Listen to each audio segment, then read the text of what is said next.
And welcome to another episode of the Dosage podcast. For those live with us here on Twitch during recordings, thank you so much. You can join us live for every one of these on Tuesday nights, so feel free to do so.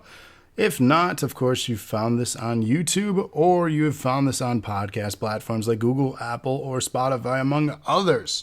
But we are back with another episode of the Dosage. This is episode 125, and I have on audio with me tonight the one, the only, Andrea Lana. Who is first? God fucking Hello? damn it! I got the alert right when you said hello. Oh, that's funny. Funny timing. Good timing. What's with kids today, huh? Thank you guys. I do for my the best.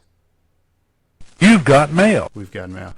Anyways, welcome everyone. This is 125. What we're talking about tonight on the itinerary, for those that don't know, we're going to be discussing the year 2010 in video games, continuing our All the Good Culture series, talking about the good culture.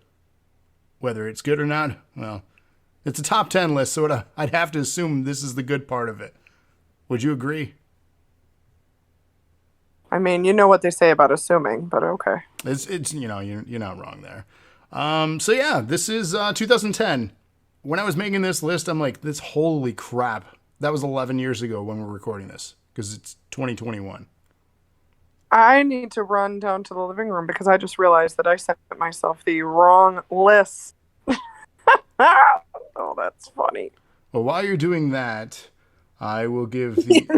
Jeez, good Lord. While you're doing that, I'll recap. Well, that planning. Best laid plans. Hey, at least you have a list first, so I'm happy for that. Yes. So 2010, to give you an idea,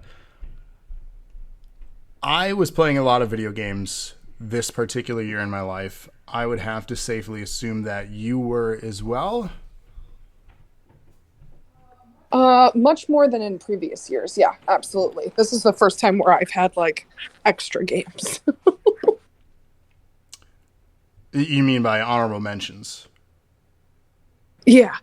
Okay. Or I struggled with making a list. So, you know. This is, for me, before college, before children. We were leaving Grand Rapids and moving to Ann Arbor. For those that didn't know, this was 2 years before marriage. This was when we had a lot of time on our hands, and we had GameFly. For those that don't know, this is not sponsored by GameFly, but shout out to them. We played a lot of games because of that service. So just kind of paint Do the they picture. still exist? GameFly, yeah, it still exists. I still get emails all the time on like deals and discounts, and then they want us back. And they're like, a free month, you know? I'm like, no, but Game Pass is a thing now. Why would I want GameFly? Mm-hmm. I could just download the game and then, like, come on. 2010 was when Mikey graduated college and spent most of his post-college playing games 14 hours a day. That's what I mean. Like, this was primetime gaming, you know, for us as well. And again, shout out to all the people that are with us on Twitch and for the hosts. Thank you so much for that. So to continue painting the picture that 2010 was, Xbox Live for the original Xbox console and games was discontinued. I remember this specifically because I had reached out to Staple Gun, aka Justin, who helps me out with the music podcast. I said, hey, they're closing down these servers. We need to hop on Halo 2 one last time. Because at that point, we're like, we're never going to be able to play Halo 2 in these maps online ever again in our lives. People kept the server going for weeks because they shut it off. But as long as people were playing, it didn't shut off officially. So those people just kept going and playing and playing and playing. And eventually it was just dead. But I remember that, and I was like, this is it. This is my goodbye to Halo 2, which was a topic of discussion on a previous episode, how it was ranked. You're still bitter about that, it seems, Lana? Yes. Yes, she says. Wow. Such a deep response. But yeah, so that's what happened. Little did we know that the Master Chief Collection would be coming out a few years later. At the time it came out, it wasn't in great working order, but it's great now, and it has Halo 2 and Halo 2 remastered on it. So, continuing on, 2010, the Humble Indie Bundle, an experiment to indie charitable cross-platform DRM-free digital game distribution, is first released to great success. Still known today as the Humble Bundle, still a very popular thing. But this was in 2010, so 11 years strong. The PlayStation Move was launched in North America, Europe, and various Asian countries. To me, I felt it was a weird thing. Mikey, 100-bit donation, hip hip hooray. Thank you for that, sir. So the PlayStation Move, while it's used now for their virtual reality stuff, it was a huge gimmick, right? Peaceful, thank you for the follow. Welcome to the Heard show. me screaming. You did hear you screaming. Welcome to the show. Join us while you discuss 2010. But yeah, the PlayStation Move though, like I wasn't for it. It was gimmicky. It was like Sony's response to the Wii and that success.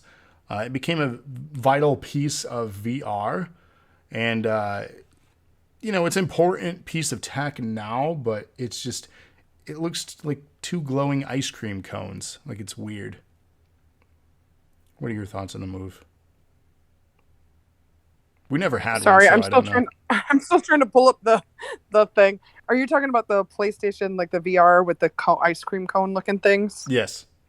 Yeah, it just. I mean, it was like. I guess it's cool for what it was, but I feel like the Wii did it in a way that didn't make you look like a ridiculous not a flight attendant, but I mean, you kind of look like a flight attendant. That's a good explanation. Oh, like those guys that like direct the planes off of the runway or whatever with their sticks. Yeah, I know what you mean. Like, I know what you mean. it just You're doing the yeah, hand it just gestures of a flight attendant. The exits are this way and this way.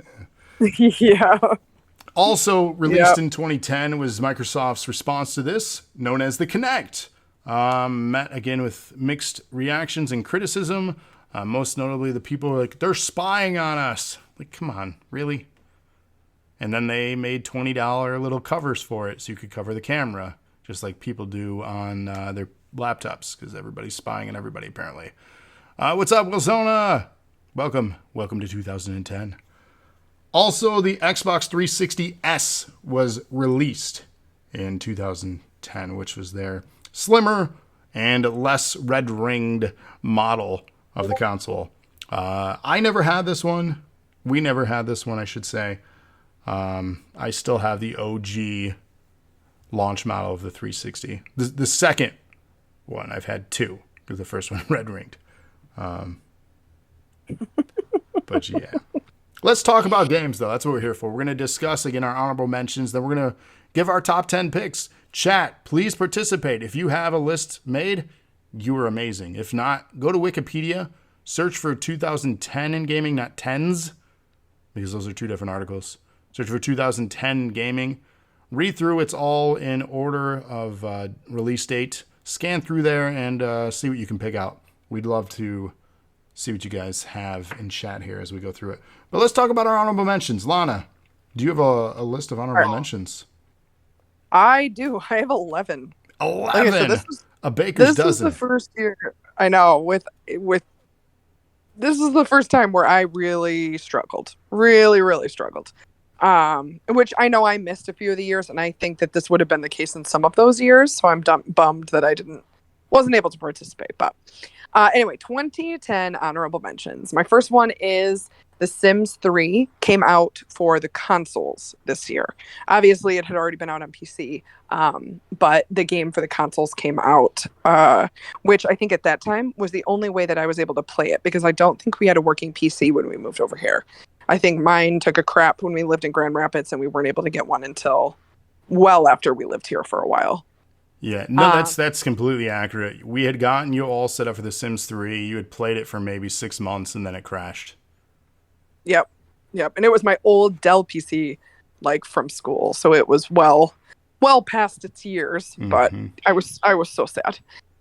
And then so anyway, being able to play it on consoles, even though I couldn't have it on PC, was well worth the mention for me, because that at least gave me some consolation prize for not being able to play it the way I was used to. I like what you did there. A consolation prize. Consolation. I don't even know if you realized what you did there. This wordplay is why you invite me here, isn't it? It's one of the many reasons. All right. My next three are expansion packs for The Sims 3 on the computer, which I eventually did get to play in retrospect. I think that's the word I'm looking for. The first one was The Sims 3 high-end loft stuff. It had a bunch of high-end furniture items. So if you lived in like a downtown condo or just a bunch of higher-end looking furniture. But it also brought back items from The Sims 2, like the heart-shaped bed and an electric guitar and the aquarium. So it was kind of cool to see those like retro items from the second game available to purchase again. The second one is Sims 3 Ambitions, which expanded on something that The Sims 3 brought into the game, which was your Sims having life goals and ambitions and things like that. It brought new skills like sculpting, inventing, and tattooing. It brought new jobs and career tracks. I think the medicine track is new in this one. It brought new lifetime wishes for your Sims and new traits that they could choose. And then the one funny thing that I remember is in this game, you can actually die by a meteor. You can get hit by a meteor. And instead of just having a car, you could actually drive a motorcycle as well. So those were fun Batman additions. says retrospect, another wordplay. Trevor wants to know what The Sims is. You know what, Trevor? I am going to punch you the next time I see you in person for that. All right. And the last one is The Sims 3 Late Night, which added a downtown area to the home hub. You could go out to nightclubs and restaurants and take people out on dates. It also added mixology as a skill that you could become like a master bartender, and you could purchase like a professional bar for your home and entertain parties there and make drinks and stuff like that. So that was kind of fun. It kind of was a play on some items from like the herbs and some of the other expansion packs from previous games where there was like a downtown area to play in. So that was fun. That covers all of the Sims things that came out that year. My other honorable mention is Dragon Age Origins Awakening, which was an expansion for the game. I don't remember much about the story, but I do believe I was able to play this. I think we had the version that had all of the stuff included, but I feel like I remember this when I was reading about it. During this period of time, I was absolutely obsessed with Dragon Age. Dragon Age and Mass Effect took up basically all of my time at this period of time. Green Day Rock Band, which, as my husband's favorite band of Green Day, we had to have it. And boy, did we play the crap out of that. We played it so much, I remember. That was a good one. It was a good one, especially because they had come out with like their American Idiot and then the one after it with like Jesus of Suburbia and stuff. That was not American Idiot. Okay, so whatever. 21st Century Breakdown. That's the one I was thinking of. But yeah, it had all those songs, and they're all like 7 minutes long. So like your fingers would fall asleep. Halo Reach, which apparently I have played. I don't really remember it, but what I do remember is the Forge edition. And I remember that you and Justin spent like hours creating your own maps. And just, I remember watching this more than I remember actually playing it. Call of Duty Black Ops, for obvious reasons. Kirby's Epic Yarn, which kind of started this whole thing that Nintendo is doing now, where they release these really weirdly themed games. Kirby's Epic Yarn, Yoshi's Woolly World, Yoshi's Craft World. Kirby's Epic Yarn was the first one that I remember. You could use yarn to turn them into like a car that would go up and down hills and stuff. It was kind of fun. Heavy Rain, which I'm guessing right now is actually on my husband's top 10 list. I'm not really sure, but he was obsessed with this game. It's branching storylines that are based on your choices, and you're trying to solve a mystery. At that time, it was incredibly, it was just innovative, so innovative when it came out, and I remember that. I remember the little origami thing that came with it that you had to fold while you were waiting for the game to load on the system. Anyway. And then Rock Band 3. The only reason it's an honorable mention is because it's still a Rock Band game. It basically gave you a lot more songs. And then they introduced Pro mode, where you could buy guitars with actual strings that you had to play with the frets. And then it introduced cymbals to the drum set. And then there was like the keyboard, so you could play the piano and stuff, which I liked, but it wasn't enough to get it on my top 10, but it was fun. I am. That's Like I'm. Thanks for the host ads, and shout out to Jolly too for the host. If you guys have bandwidth issues, you can always turn off the video, and Twitch allows audio only. I don't know if that's iPhone or Android as well, but that's an option. This is a podcast. You're not going to miss anything really visually, to be honest. Besides my beautiful mug, Lana is just audio, so no beauty face for her tonight on the TV here that we spent thousands on for this. This is an expensive set, and she won't even be on it, but that's fine. She'll get phoned in. This is where all you guys wonder where the donations go. It's this set, this our own studio. It's expensive, okay? Super expensive. Anyways, I'm proud but yet disappointed with your honorable mentions. Proud because there are a lot of great games on there, but disappointed that they're not in your top 10, and it makes me most curious for what is actually in your top 10. I think there's going to be a couple that you're like, what? Why is that on there and this one isn't? But yeah, I mean, that's most certainly. my list and not yours. There are some when we get to our top 10, and I'm going to call you out on being disappointed in. I do have to say one this is a possible correction. Halo Reach, while Forge was in that, we spent majority of time in Forge and Halo 3. So I just wanted to put Okay. I just read that there was Forge in this, and There I think is. that's my memory that like they expanded I mean, you upon it. guys. But we spent because 2010, this is the year we moved across state. Yeah. Okay. So- All right. Oh, whatever. I just wanted to point that out there for accuracy of history here. I'm just looking at my honorable mentions, and I'm looking at some of them that you didn't mention that I'm obviously fairly certain they should be in your top 10. If they're not, I don't know who you are. But let's see. I had more than 11. I don't know how many exactly I have. I have a long list here. But here's my honorable mentions for 2010. Bayonetta, which was re-released on these consoles this year. It's been released in the past list, but I had to throw it on there again just because it's such a great game by Sega. If you have not played Bayonetta, I highly recommend it. It's a hack and slash game, kind of like God of War, the older classic God of Wars. And it's just a lot of fun. And the character design is Sega, so it's over the top. Somewhat sexual for kids playing it, so warning. She's not fully nude, but it's very implied. And her hair is basically like her suit.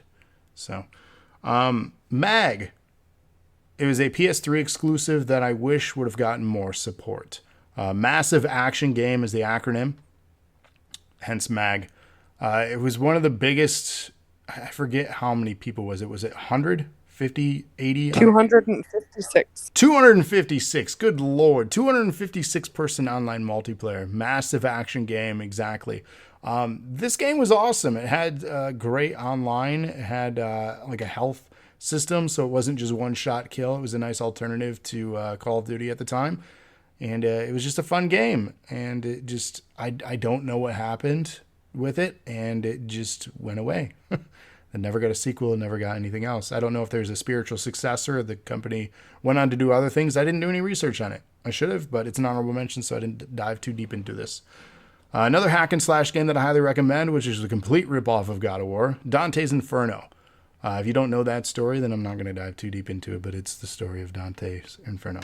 Tropico 3, which is a simulation game. If you know anything about me, you know I love simulation games, and this is a really good one. Highly recommend the Tropico series, especially Tropico 3. If you haven't played it, play it. Deadly Premonition. Why did I buy this? Well, it was $20 brand new, and it's a horror game. And if you know anything about me, then you know I like horror games, and I'm cheap. $20 seemed like a steal. It's worth $20. It's got a neat story, but the reason it's $20 is because it wasn't a high budget game, and it shows. It's a somewhat broken game, but it's very unique and interesting. Think of like Twin Peaks type story. Interesting stuff. This one's for Mikey. Shout out. Battlefield Bad Company 2, honorable mention. God of War 3, Just Cause 2. The thing that really stood out to me was an Easter egg in this for Lost, which I discussed in a previous episode. Lost is a television series. that aired from 2004 to 2010, considered to be one of my favorite shows of all time. Skate 3, Super Mario Galaxy 2, UFC 2010, to me the last super good UFC game, Metal Gear Solid Peace Walker, Lego Harry Potter Years 1 through 4, Crackdown 2, Scott Pilgrim vs. the World, the game, Mafia 2. I knew I was going to get hate from Trevor. I was waiting for it. He says God of War 3 is an honorable mention. Unfollow. To be fair, God of War 3 is quite possibly the best in the franchise until the new one had come out. But wait till you hear the top 10 and you'll understand why based on what I like as interests. Mafia 2, going back to the honorable mentions. Dead Rising 2, Guitar Hero Warriors of Rock, Def Jam Rap Star. You remember Mini Nights trying to be a rapper? Oh, I didn't even see that on the list. That would have been an honorable mention. Okay, yeah. So you basically rapped along to songs like a karaoke machine, and it had the music videos, and you got points. We had a lot of fun with that when we first moved over here. That was fun. It was a lot of fun. MX says, oh my God, we really are old. I was in middle school in 2010, and that was 11 years ago. Where's time? Dude, I was 25. You want to talk about time? At least you were in middle school. You're still young, man. Jeez. See, middle school, that was like 95. Jesus. Yeah, get off my lawn, goddamn kids, says Trevor. For real. We're not 40. Get out of here. Fallout New Vegas. A lot of people consider this their favorite Fallout game. It's not mine. I apologize. You can leave comments below. You can thumbs down this video. But I'm sorry, it's just not. Fable 3, the weakest one in that series as well, but an honorable mention because it's still a Fable game and it's still fun. The Sims 3, I know you praised it a lot in your honorable mentions. It's also an honorable mention for me. Possibly one of the best Sims games was The Sim 3, the one that I probably played the most. Star Wars The Force Unleashed 2, WWE SmackDown vs. Raw 2011, Call of Duty Black Ops, Assassin's Creed Brotherhood, Donkey Kong Country Returns, and Epic Mickey. Those are my honorable mentions. As I said, a lot of games were played. We were 25. Oh boy. What? Some of those honorable mentions. Oh boy. What, such as? Oh, we'll go over it, sir. What, did I take a dump on you or something? No. Okay, that was weird and gross. I just can't believe that how different our lists are going to be. It's going to be entertaining to see. Oh, I'm sure. That's why I said when I heard yours, I'm like, where are what?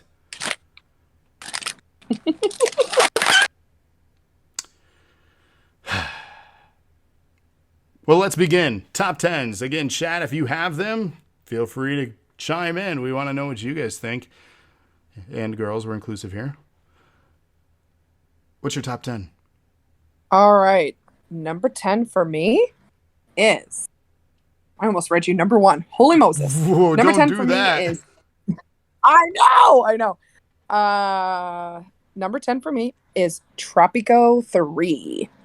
It was, I mean, you mentioned it in your honorable mentions, but I had a blast with this game. We got it through Gamefly, and I remember being sad when we had to send it back. You are the El Presidente of a Caribbean island country. It's heavily implied that it's like Cuba, obviously. Right. You have to manage a relationship with both the U.S. and the USSR. This is set before that breaks up. So you have to keep both of these huge people happy with the choices that you make. This is the first Tropico game where you can actually legalize same-sex marriage on your island, which I thought was a nice addition. And they also introduced the group of people, nationalists, who are obviously against immigration. They prefer if you hold all your jobs for Tropico residents only, things like that. But yeah, it's just like a SimCity type game. You know, you manage the production of crops and you make sure that people have jobs and education and keep them happy. But for some reason, like SimCity, I can only play for so long. This game, I think I played for like hours. I don't know why it felt so different than SimCity because it's essentially the same thing, just with like corn and tobacco instead of, you know, industry and farms or whatever, but I love this game. It was so much fun. Well, I think it appeals to your political interests and being able to actually Probably. manage specific things as opposed to just appeasing a populace. You're appeasing like a nation as basically a dictator. And I think you have that in you deep down, that dictator. Like, I don't know whether I am offended or flattered. A little of both. 50-50. That's for you all to decide. But nobody says I'm wrong, so Nope, not a single one. yeah, no denial. You're there. not wrong. I'll say it out loud. It's okay. It's all right. It happens. Save me, you guys. Please help and save me. All right. Your donations can get me out of here. It's true. Hashtag give us your money. It doesn't go to her. All right. What's your number 10? My number 10 is BioShock 2. While this is incredibly surprising considering how much I absolutely adore the first BioShock so far in our journeys through the years, BioShock 2 somewhat let me down with having the main protagonist be a Big Daddy. While it gave interesting backstory and we got to explore more of Rapture, I wasn't certain that's what I wanted with the series at that time. I felt like there was more from the main protagonist from the first game I had wanted. And man, I was, in the years to come, so very upset with what would be revealed as BioShock Infinite later on and where it would be set. But did my opinions change? That'll be on a later episode. Find out tomorrow, actually, because we'll be doing another double feature tomorrow right here. But yeah, BioShock 2. The other thing they attempted to introduce was online play. And it was this big period of time where game developers... Everything wanted to be online. Yeah, every game had to have an online mode. And I didn't get it. I didn't know. Single game. Dragon Age. Assassin's Creed. Dead like Space. Every single game. Like, guys, not Call of Duty. Please stop. Just stop, okay? Stop trying to be that and be what you are. Well, the problem was they saw these people buying the games and then they were ending up in bargain bins or like resellers like GameStop. And then they weren't getting their money or their continued money. It's obviously capitalism, right? It's the gaming industry. They're $1 billion industry. Mm-hmm. But like, it's the good and bad about the industry. I love that they learn from other games and they try to follow trends, but I love games that have their own good, unique identity, and they need to stick with it. There was no need for BioShock 2 to have online. It was much like Dead Space 2. There was no need for it, but they did it. It didn't take away from the story because again, the story was good. It wasn't a strong entry in the series, and that's why I made my number 10. Well, I totally agree with most of what you said. BioShock 2 is actually my number 9. Hey, segue. Same reasons. Like, if you were going to go back and do a somewhat prequel to the game or explore what Rapture looked like before the events of that game, I would have liked to see more of a story of, like, the Ryan guy or, you know, another resident of the place or something like that. I thought playing as a Big Daddy, while it was kind of neat to see how they came about, I didn't love it. And it had kind of it was different, but also really, really similar to the first one. You could either adopt the little sisters or harvest them. And then they introduced the big sisters that would attack you regardless of what you did, you know, kind of like the Big Daddies did in the first one. And I distinctly remember, this is probably why it's so low in my list, because I did have fun with it. But I got stuck on a level because the little sisters would randomly populate. Where in the first one, they were always in the same spot. Yes. These randomly populated out of like the tubes in the walls. Mm-hmm. And I got stuck on one level because you had to save so many little sisters or harvest so many little sisters in a level to get the outcome of the perfect outcome of the game. There was too much escort stuff too. And I have a love-hate relationship with escort stuff. But like I distinctly remember there was a level where I had to harvest or adopt 3 little sisters before I could move on if I wanted the perfect ending. And that last little sister never spawned. And I don't even think I finished the game. Well, you should. I honestly think I just quit because I was so pissed. Like, I wanted the perfect outcome. I had the perfect outcome in the first game. I saved all of the little sisters. Ooh, I You know, didn't. I got the good ending or whatever. And I was so annoyed. But the game was fun. And I played these games a lot by myself because you were working weird hours at that time. Yes. And it scared the bejesus right out of me. The bejesus. What's up, Kira? It Thank you did. for coming to the show. Kira says, I enjoy escorts. It's confirmed. I said love-hate relationship. I didn't say enjoy escort services. Don't get it twisted here. Hold on to confirm or deny on air. But yeah. You really should go back and play the remastered bundle of BioShock. Well, hopefully they fix that glitch because I was so mad. I assume mad. so. But anyway, it was still, like I said, it was a good game, but that's why it's my number 9. It's too similar to the first one. I didn't like playing as a Big Daddy. Yeah, same stuff. It's my job. That's my number 9. It's my job during the week. I'm a big daddy. Okay, anyway, what's... My number 9 is Red Dead Redemption, their DLC, Undead Nightmare. This is considered a standalone game because you could actually buy this on disc by itself, or you could get it as a download, or the 2-pack when it was released later. You could buy the game and this. I love zombies and Wild West zombies. Okay, let's do this. It was such an interesting thing, and it was, GTA Cowboys with zombies. This was another thing that every game did at that time, I feel like. Didn't Call of Duty add zombies too? Like, Yes. why does your game have to have online, and why does your What game have year to did The Walking Dead come out have... so on the TV series?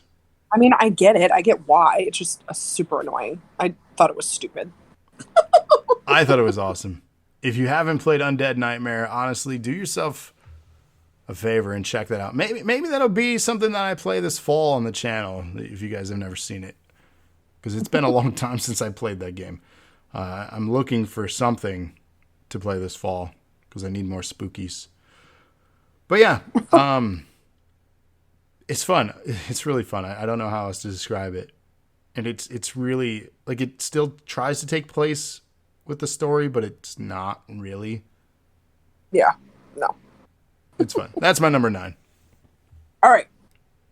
My number 8 is Lego Harry Potter years 1 through 4. This game was so fun. So fun, which most of the Lego games are. I love the Lego games. Guilty. Love them. It only went through the 4th book, and so there was also that anticipation knowing that eventually 5 through 8 was going to come out, or 5 through 7, whatever. 7 is 2. 7. But it was so much fun, though. Again, and probably why it's lower on my list, there was a glitch in this game. I remember One this. of the achievements. Yes, you had to hit the house banners in the big room, and the camera would not allow you to scroll up enough to hit that banner. So I think I have every achievement in this game except for one, which is infuriating. Well, we do have the Xbox One re-release of it. I wonder if they fixed that, and I don't know if you've played And I that think yet. I played that. Did you? I think I did, and I did fix it, yes, because I distinctly remember getting it and being like, oh my god. But either way, it was still so much fun to be immersed in that world, and the Lego games are just so much fun anyway. So much fun. And I am, and at this time especially, was obsessed with Harry Potter. So Oh, it's a good one. fantastic franchise. Kira says I recently finally got around to completing Bayonetta. That was my honorable mention. They enjoyed. They say they have to enjoy playing an over-sexual witch killing angels. Yeah, that story is so quirky, but it's so awesome and fun. Again, I highly recommend Bayonetta. Thank you for the host, iRob. Welcome to the show. iRob says, we just beat the Lego Harry Potter one 100%. And Kira also loves Lego Star Wars. They didn't enjoy Hobbit or Lord of the Rings ones, though. I didn't love those ones either, to be honest. I'm very partial to the Star Wars ones myself. And Jurassic World, the collection of the Jurassic Park movies and world. That one's fantastic. That one's so good. Yeah. Um, Number 8. Number 8. So speaking of IRL, real quick shout out this Saturday for those that don't know, 3 p.m. Eastern Daylight Time. This Saturday afternoon, SummerSlam episode 400 of NAW. MX bugging IRL for that card yet. He hasn't even sent me the card yet, so I don't know if he's finished. He's been working hard on it. But that's this Saturday. Come celebrate with us, our 400th episode. It's just insane to me. That's this Saturday. For now, my number 8, though, is Mass Effect 2. Excuse me? Yeah, I was waiting. MX, I invited you. There's a post on social media. You're killing me, man. Jeez. You're killing me. Mass Effect 2. I get that this is so incredibly amazing that your creation carries over from game to game. Just what they did with the story, and correct me if I'm wrong, the beginning of this game, you're basically killed off and then you restart, right? That's this one, right? I think so, yeah. Because you meet that guy, the smoking dude or whatever. And Yeah, the the big- in something man, the Trevor says yes. yeah. Kira also confirms you get blown up. I have the remastered. I just haven't played it to 2 yet, so I don't remember. And yes, Mass Effect is awesome. It's number 8. It's not a bad game. People are getting twisted already like I'm crapping on it. I just didn't love. If I had to rank them, I would rank 2 my least favorite out of the trilogy, Andromeda being the worst one out there. But to me, it's like, why are you continuing the character story arc? Universe nerd. Thank you for the host, acumen Cody. Wrestling. You know what I mean? Like, what is the point of this continued narrative then if your character is just rebuilt? Like, it just felt cheesy. It was the way around having, like, what if someone didn't play one? How do we introduce them? I get that you can input things to have attributes in certain events that may have taken place in one, but the elusive man, thank you, Irob. But like, Yeah, thanks for I don't know. I felt like it was a cheap intro. I didn't love the beginning. So, and it's not a bad game. Don't get me wrong. Like, it's number 8 for a reason. It beat out a lot of good games on the honorable mentions list. I got like a hair in my eye and it's bugging the shit out of me. Oh, out of my eye. It's not where you go. Think was for people who played male wanted female or vice versa. Yeah, I mean, I get it. I get why it was input. It just, if I had to give a critique, that'd be it. But again, it is a great game. It's number 8 on my top 10. That is a good thing. It's not a bad thing. Lana getting mad that I put it at 8. I'm assuming it's higher on the list for her then. So, what is your number 7 then? Number 7 for me is Just Cause 2. I had an absolute blast with this game, and I can't even tell you why. Blowing shit up and using your grappling hook to fly around the map. It's such a simple concept, but it's so much fun. And I think the completionist in me really likes like the, you go place by place and you conquer this part, then you conquer that part, and you conquer this part. And I think that appeals to that completionist in me where there's distinct progress and and finding everything to make each area 100%. And it was a lot of fun. It added that grappling hook and you could like grapple onto the back of cars and fly behind them on your parachute. And then there was the Lost Easter egg where they had the hatch in the ground in the one area of the island that I thought was cool because we were big into Lost. And I don't know, I had a ton of fun with this game. Ton of fun. It's a simple, silly game, but it was so much fun. Kira says, oh no, the only thing I enjoyed doing in that game was putting rockets up cows' butts and then watching them fly around. That's the thing about that game that was so neat, though. The physics in it with the propane canisters and the various things with, like you said, the hang gliding and the grappling hook. That's what made it really neat. The vehicle mechanics. And for you, definitely having a base conquer where it gives you a percentage and specific tasks to do, that appeals to your OCD. Oh, yeah. Like you have a list and you have to complete it. That is you in a nutshell. That is your life. here are the things, and here are the things I need to do, and here's how I'm going to do it, and then I'm going to get it done. If one thing goes to the left or to the right of this straight plan I have, oh shit. That's you.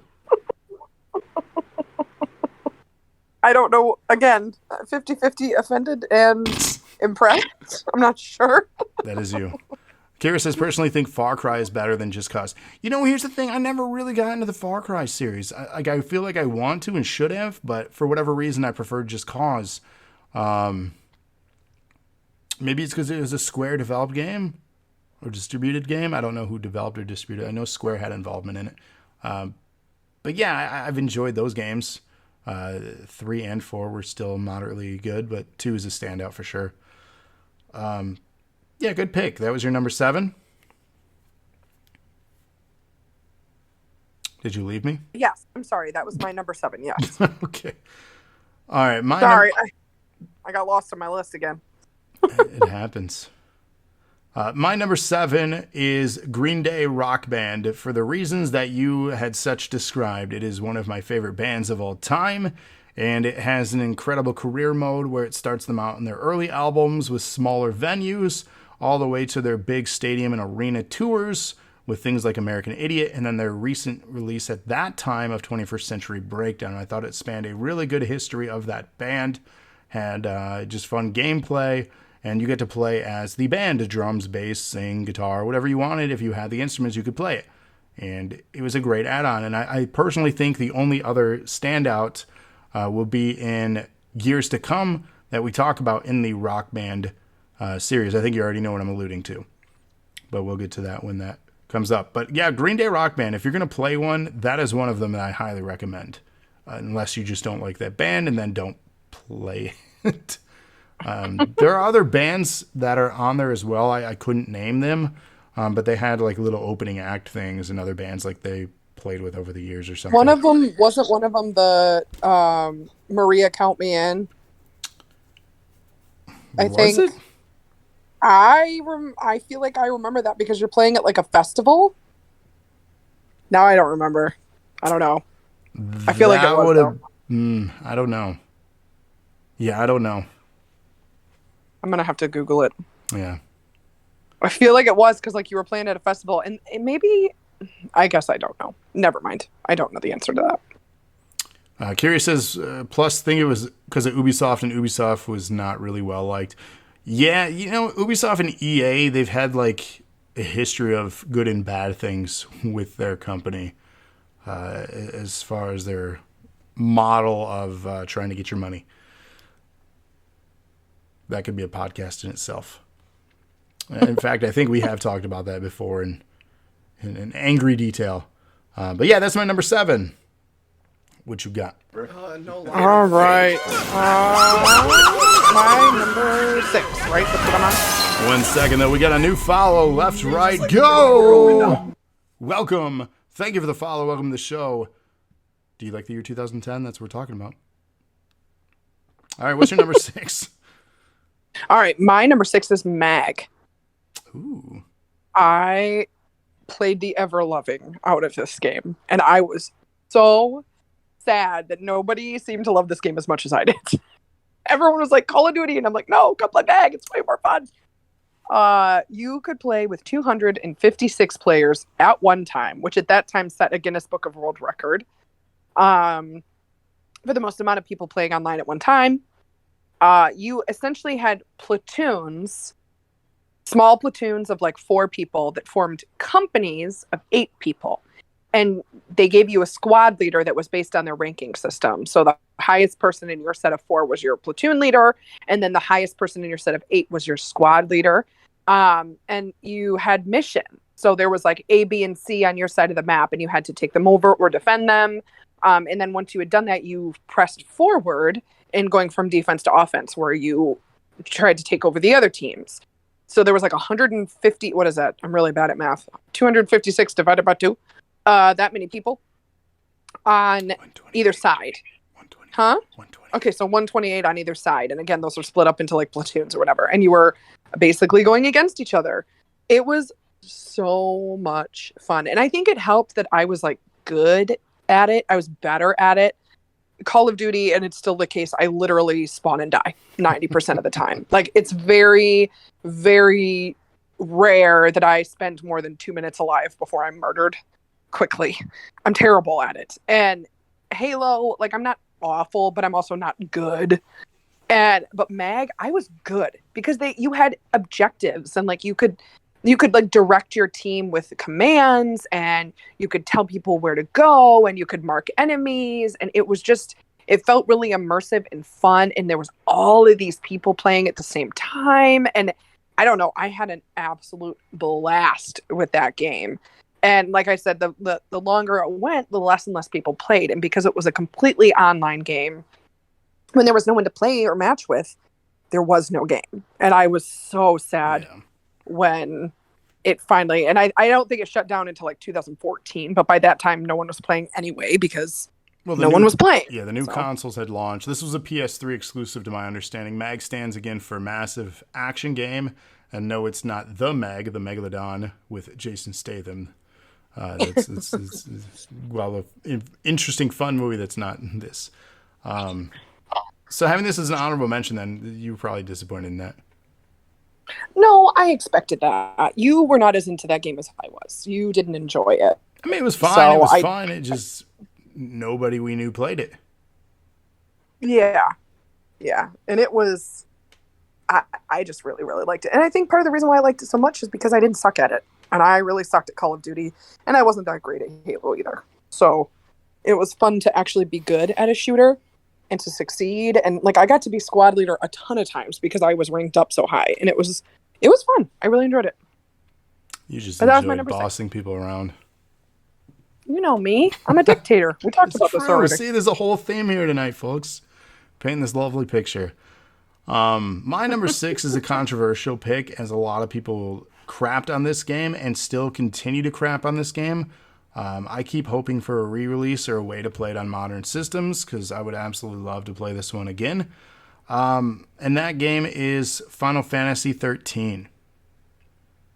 This game was critiqued for being linear, which was one of the many things that I heard around that time, which, in all honesty, most Final Fantasy games are linear. It's a linear story. There's not huge things of mass exploration in any of the past Final Fantasy games, so I don't know where people were getting that from. Maybe they were basing it on other games at the time that had somewhat open world exploration, and they were disappointed. But it's a Final Fantasy game. There's an objective. You go from A to B to C to D, and you level up. That's not the value of the game. The value of the game is the music. The value of the game is the art direction. The value of the game is the characters that you come across. And the characters, while some stereotypical, mildly potentially offensive, were still fun and you know, kind of cute and just likable characters. And it spawned a trilogy of Lightning, Final Fantasy 13-2, and then Lightning Returns. Even Kira says they loved 13, and it gave Lightning, which is by far your favorite Final Fantasy character, one of my favorites as well. Lightning, Hope, that relationship, and there's just so many likable characters in it. I understand the problem with the leveling system and the builds. It took me about 21 hours to go beyond what the characters were designed to be as far as their character types, like the mage, the heal, so on, like your standard things. You could create them to be something different on your support things. But at that point, like I didn't care. That I was already invested in what these characters were supposed to be. I did like that I could tweak them and change them, but it wasn't needed. Cody says Final Fantasy is poo-poo? No. No. Thank you, Cody. No. Somebody gets it. No, you're so wrong. You're so wrong. 13 is fantastic, though. I really enjoyed it. And I liked the sequels. Trevor says, ban this man. I was going to say, Trevor plays 14 all the time. That's one thing that Trevor and I agree on. You just made the list! Cody with a gift to Kira. A sub there. Thank you so much for the gift, Cody. Kira, you're getting all those lovely emotes. Try it out. Feel free. It's fun. But yeah, I tried to get Lana to play 13. You wouldn't play it. No, Final Fantasy isn't my thing. I'm with Cody. It's poo poo. Hurts my soul. Hurts my soul. Trevor's playing 14 right now. So there you go. See? Fishing Lightning, like maybe 5 weeks ago.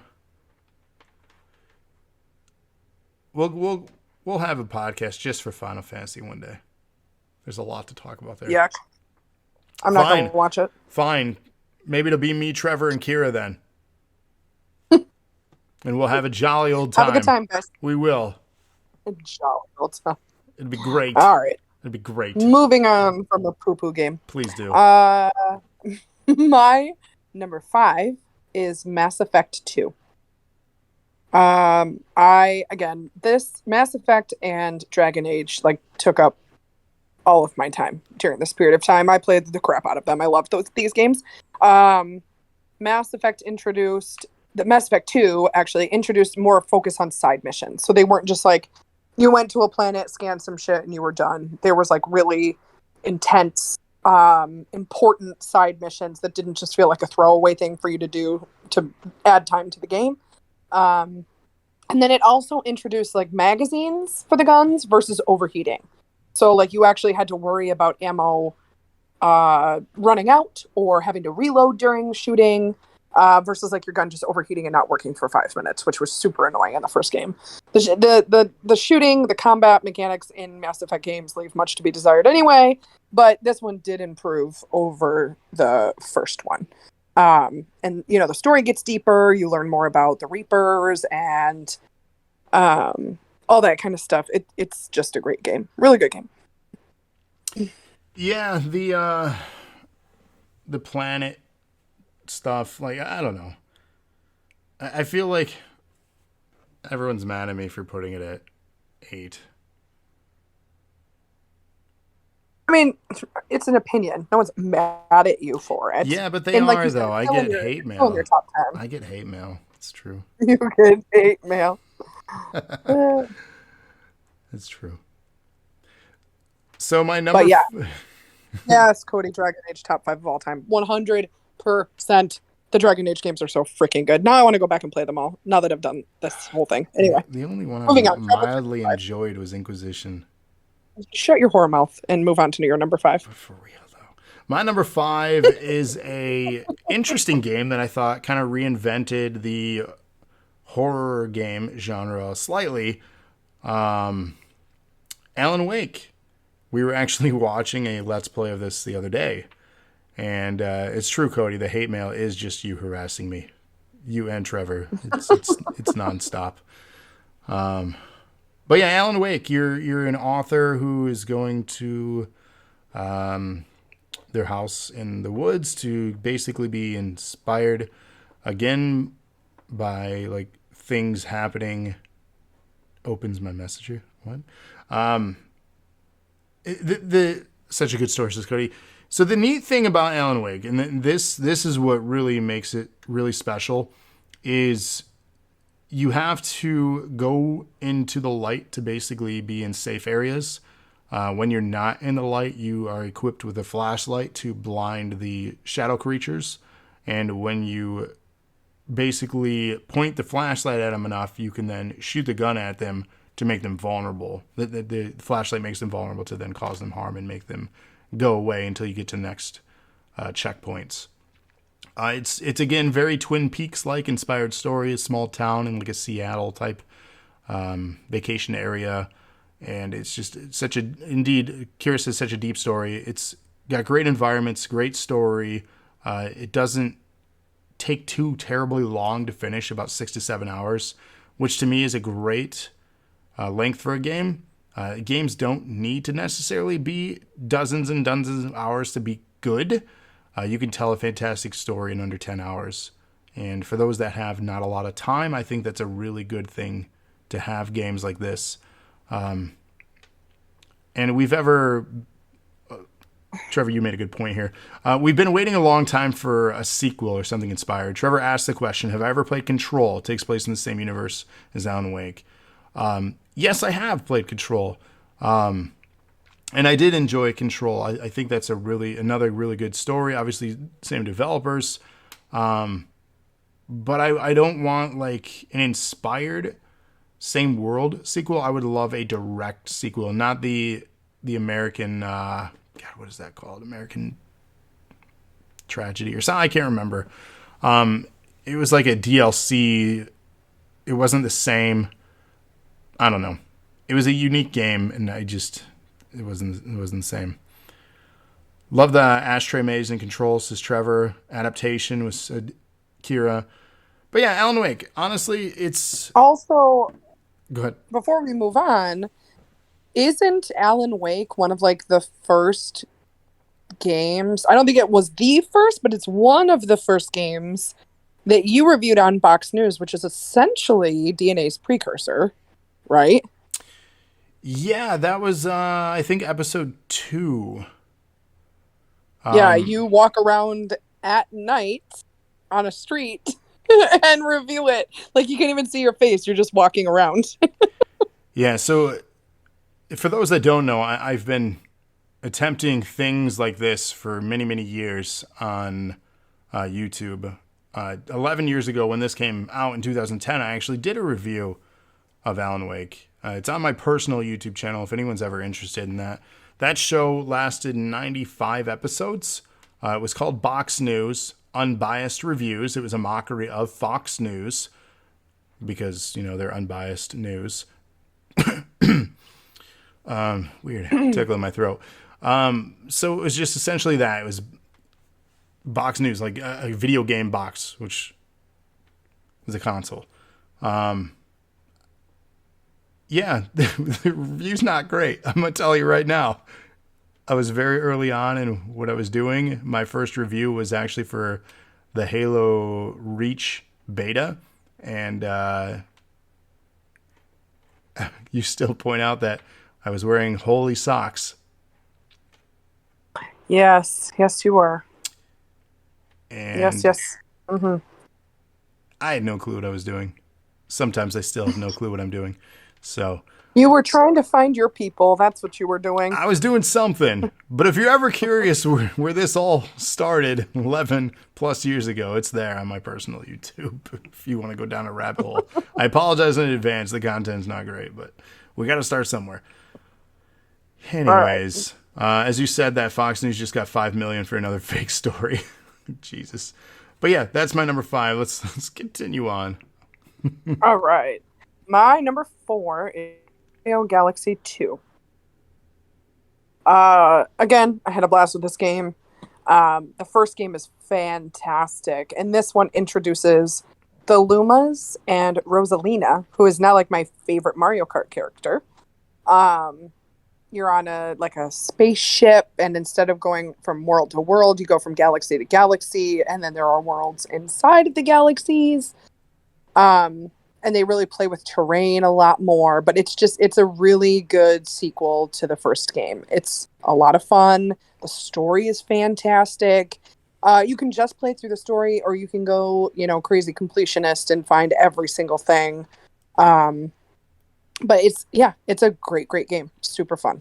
So Super Mario Galaxy 2, for those that want to play it, I believe the only place that you still can play it is on the Wii, or if you have a Wii U, you can play the Wii copy of the game in your Wii U. For whatever reason, it wasn't included in the 3D All-Stars release last year, and that was Mario 64, Mario Sunshine, and the first Super Mario Galaxy. For whatever reason, they left out Galaxy 2. Many people thought they were just going to get a separate port for that, but nothing. I don't understand.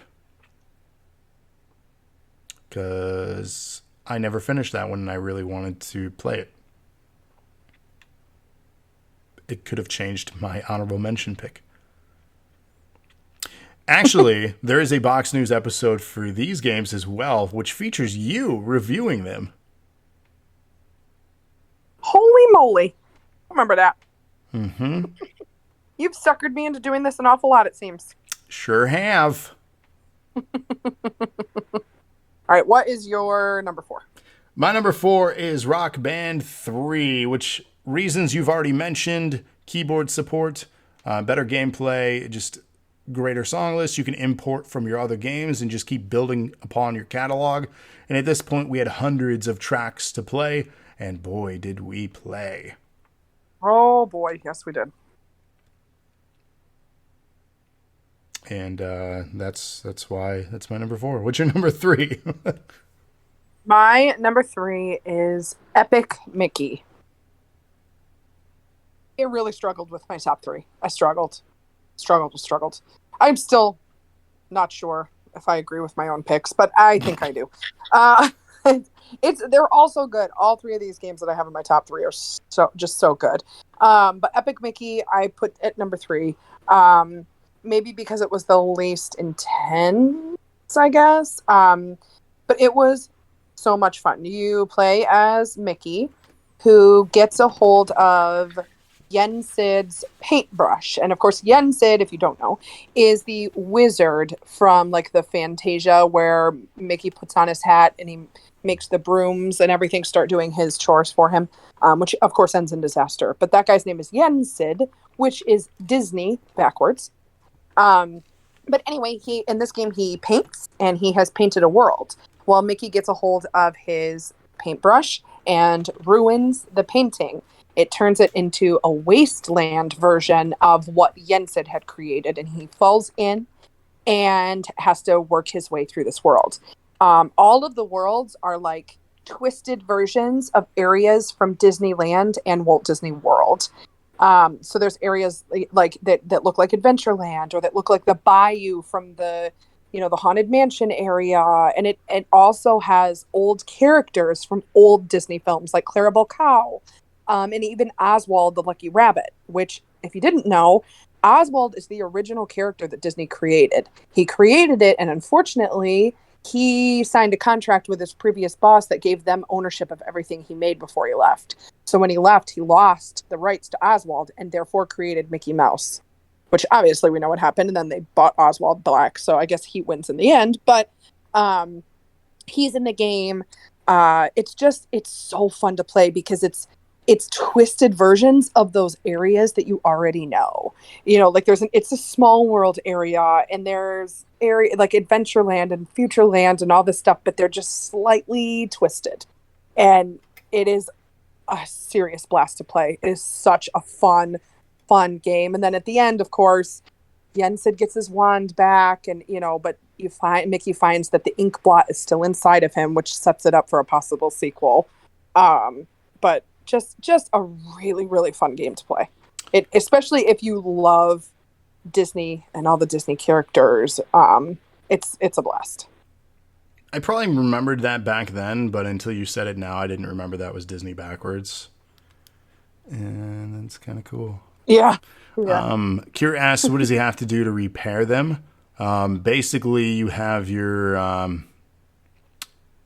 with the Wiimote and nunchuck, you have a paintbrush, but you have the paint, and then you have, what is the other? Ink blot. Yeah, so you just remove or paint, and it changes.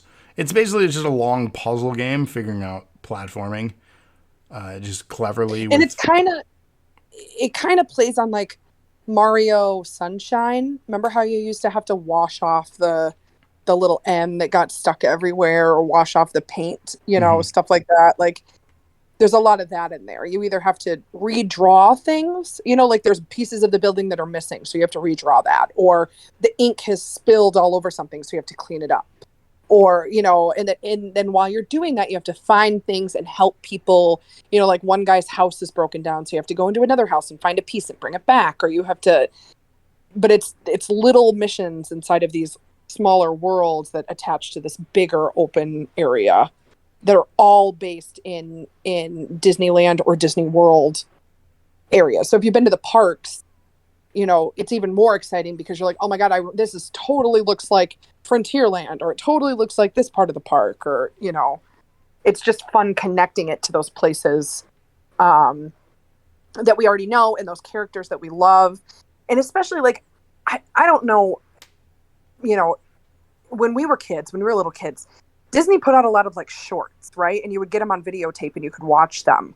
Because obviously there was no Disney Plus or Disney Channel, or at least not where I grew up. We didn't have cable. Mhm. And there are a lot of characters from like the old Disney shorts that we used to watch that I was like, oh my God, I remember that character. Like before Goofy, there was Clarabelle Cow, and she's in it. And there's a ton of other characters like that whose names I can't remember or whatever. But it was just so fun to play through it and be like, holy crap, I remember that short from when I was a kid. I know what this is based off of. I know I've been to that part of Disneyland. I know what that's based off of. It's a lot of fun, and it's like a wholesome game. It makes you feel good. It was a really fun game to play. Kira asks, do you just play as Mickey or are there unlockable characters? I think you just play as Mickey. Yeah, that's In what this I one. remember too. I don't remember being Yeah. unlockable stuff. There is a sequel. I don't know if there were unlockable characters in that one though either. I think Epic Mickey 2, you can play as both. I think it was like one of those games that introduced co-op. You Yeah, could because play the Power as of Two, Mickey. I believe, was the game. Right. And you play as Mickey and Oswald. But I don't Mm-hmm. think you can play as any other characters. You just play as Mickey and Oswald in that one too. Yeah. Cody wasn't allowed, or you weren't old enough, I'm assuming, to go to Disney is what he meant there. That's a disappointment. And to be fair, Disney is really, really expensive. It is. So some LaRoche- people just wouldn't have been able to go. Literally the only reason that my family could afford to go is because my uncle worked there. So we got a family discount, because otherwise we would have never been taking a family trip to Disney World. It was way too expensive. Child support money for my parents. Oh my God. She says, I never wanted to go to Disney. Dollywood was always my go-to.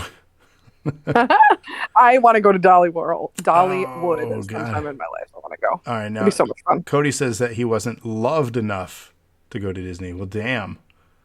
I am not getting all of the chats because I am not seeing these. That's depressing, Cody. Jeez Louise.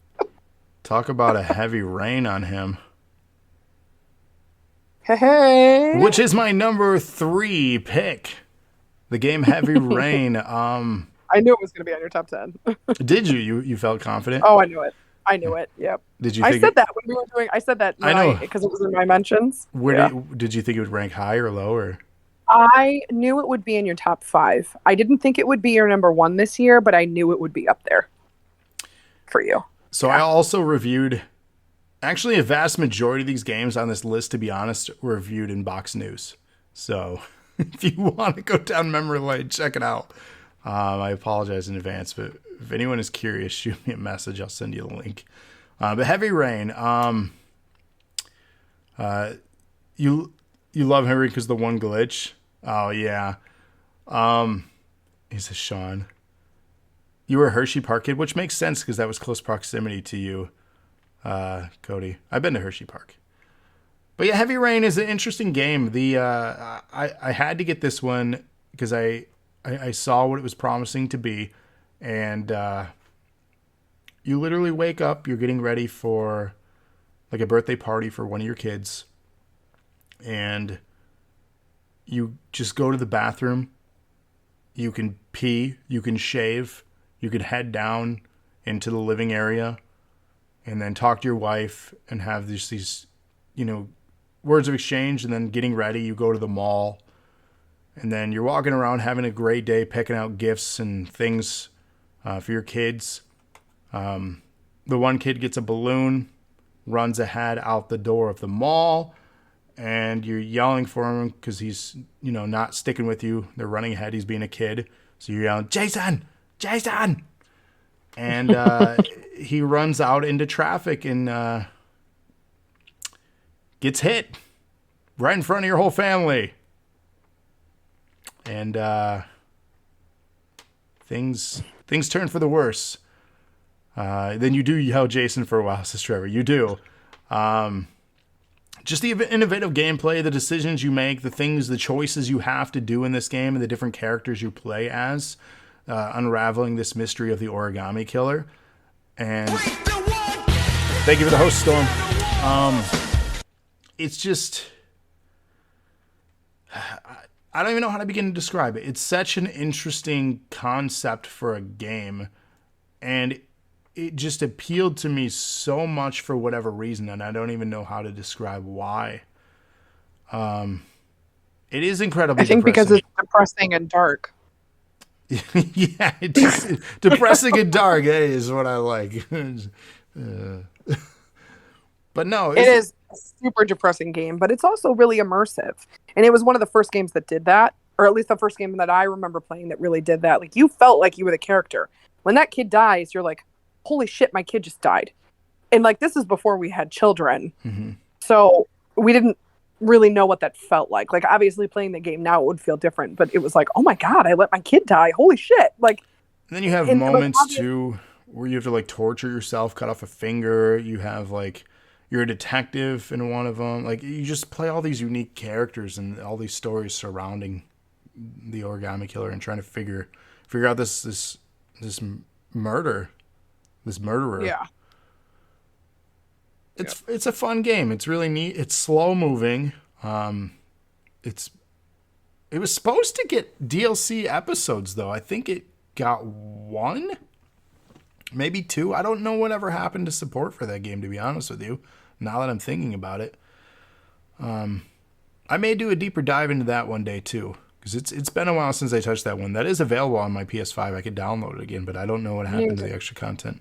One of your next podcasts needs to be a box news review. So like re-reviewing all of the games that you reviewed in box news. Just like the While you play completionist, where he goes back. Yeah. And Where it goes back. Yeah. we'll do DNA New Game Plus. Good Lord, just redoing all our old All right. content. But yeah, that All was right. 3. So my number 2 is Red Dead Redemption. Oh, real quick. Sorry to interrupt you. Kira says, no. I liked Heavy Rain because I remember watching my dad play Fahrenheit. Yes, Fahrenheit, otherwise known as Indigo Prophecy. That was the precursor, same type of game, gameplay and stuff as Heavy Rain. So I just wanted to point that out. Thank you for pointing that out, Kira. Go ahead. Number 2, sorry. Yeah, no, number 2 is Red Dead Redemption. This is well, it's not the first. Okay, I shouldn't say that, but this is an amazing, immersive, realistic. I think it's an RPG, right? Am I right in saying that? I still get like the kinds of games all mixed up all the time, but Kind of role-playing game, yeah. Open world role-playing sandbox. yeah, I just remember being amazed at how immersive it was and how big it was. Like, She said. that's what she said. It was super realistic. You know, I think they used mocap for the characters, so of course all the characters look super realistic.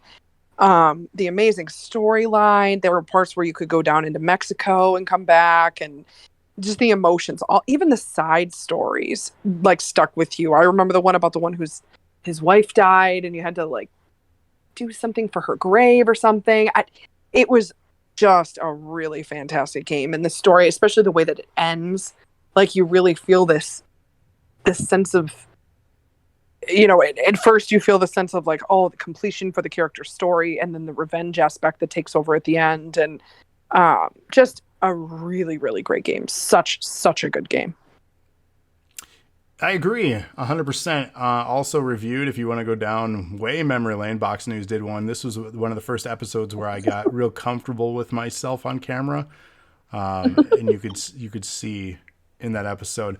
But my number 2 is also Red Dead Redemption, so good pick and placement for that. Oh yeah. So yeah, I can't say enough. I know I had Undead Nightmare up on my list at number 9, but Red Dead, fantastic game, especially if you're not even into westerns. Like people said GTA with horses with cowboys and stuff. Kira says, I never got to play Red Dead, but I really enjoyed Red Dead Redemption 2 if the story world is anything like that. You know, in all honesty, I liked Red Dead better than Red Dead Redemption 2. And I know there's a Red Dead Revolver before it, but I enjoyed Red Dead Redemption more than I enjoyed 2 for whatever reason. I couldn't get into it either. And I think there's something to be said for the fact that we have children, and getting into an RPG that takes that much effort is a little difficult for us now where it wasn't before. Yes. But I still, I mean, this is one of those games that I wish I could go back and replay as it's my first time. I wish I could go back again and play it like it was my first time because it was so much fun. You need a neuralizer from Men in Black. Yeah, right. Cody says, yes, to answer Cody's question, yes. That is available on my OnlyFans account. Feel free to send me money, and I will... Just kidding. Hashtag give us your money. For real, though. For real, Lana needs it. All She right. needs money. She needs So we're on to number 1. All right. Is your number 1 The Sims? It is not. What? That was in your honorable mentions, all the DLC. Did you say the main game was as well? The main game for PC came out in a previous year. It only came out on consoles this year. Oh my goodness. What is your number 1 then? I'm trying to go through my list. I don't know. What is your number 1? My number 1 is Assassin's Creed Brotherhood. I should have known. I am very disappointed in you. It is the second game in Ezio's story. It takes place mainly in Rome, which I think is part of the reason why it has my heart. I have been to Rome, and at the time this game came out, I'd been to Rome like 3 times, honestly, which really makes me sound snotty. I will never say that again. But just being able to play in a city that you have been to is awesome, because like you can run around and be like, oh my god, I remember that. Oh my god, I remember that. Like it was just so much fun running around in all of these landmarks that I had seen in real life.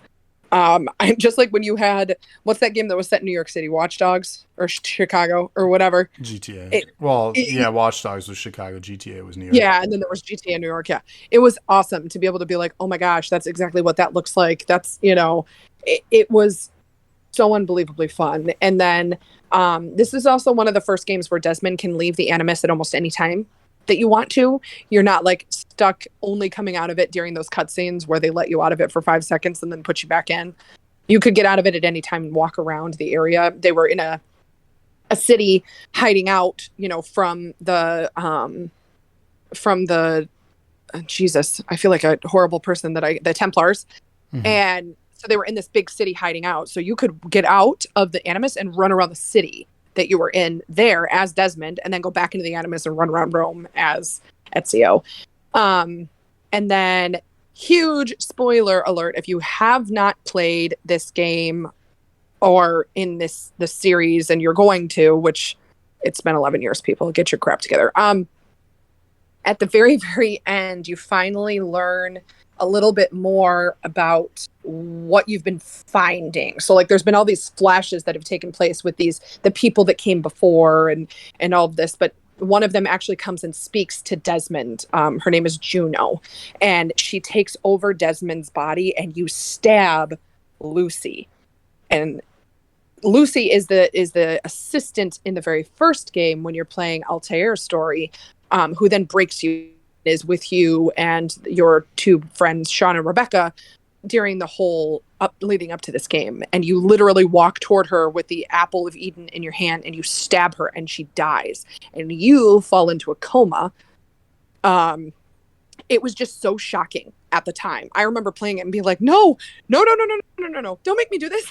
And you literally stab her, and it's not a fake. It's not a dream. Like, you literally kill her. And I just remember being so shocked, and then like, now I gotta wait how many fucking years for the last game in this story to figure out what happens. And it's just, again, another immersive game with hours and hours and hours of play that is just so good and so enjoyable. Assassin's Creed is one of my favorite series, and this game is one of the best in the whole series. It's such a good game. Going back to Red Dead, Curious says it's very time consuming because it's a game where you need to spend a few hours in, and not really a game where you can pick up and put down in an hour, which I think that's a lot of the reasons why I play what I play now, because I don't have time to commit on nights that we're not live with you guys here to put in a couple hours in a game.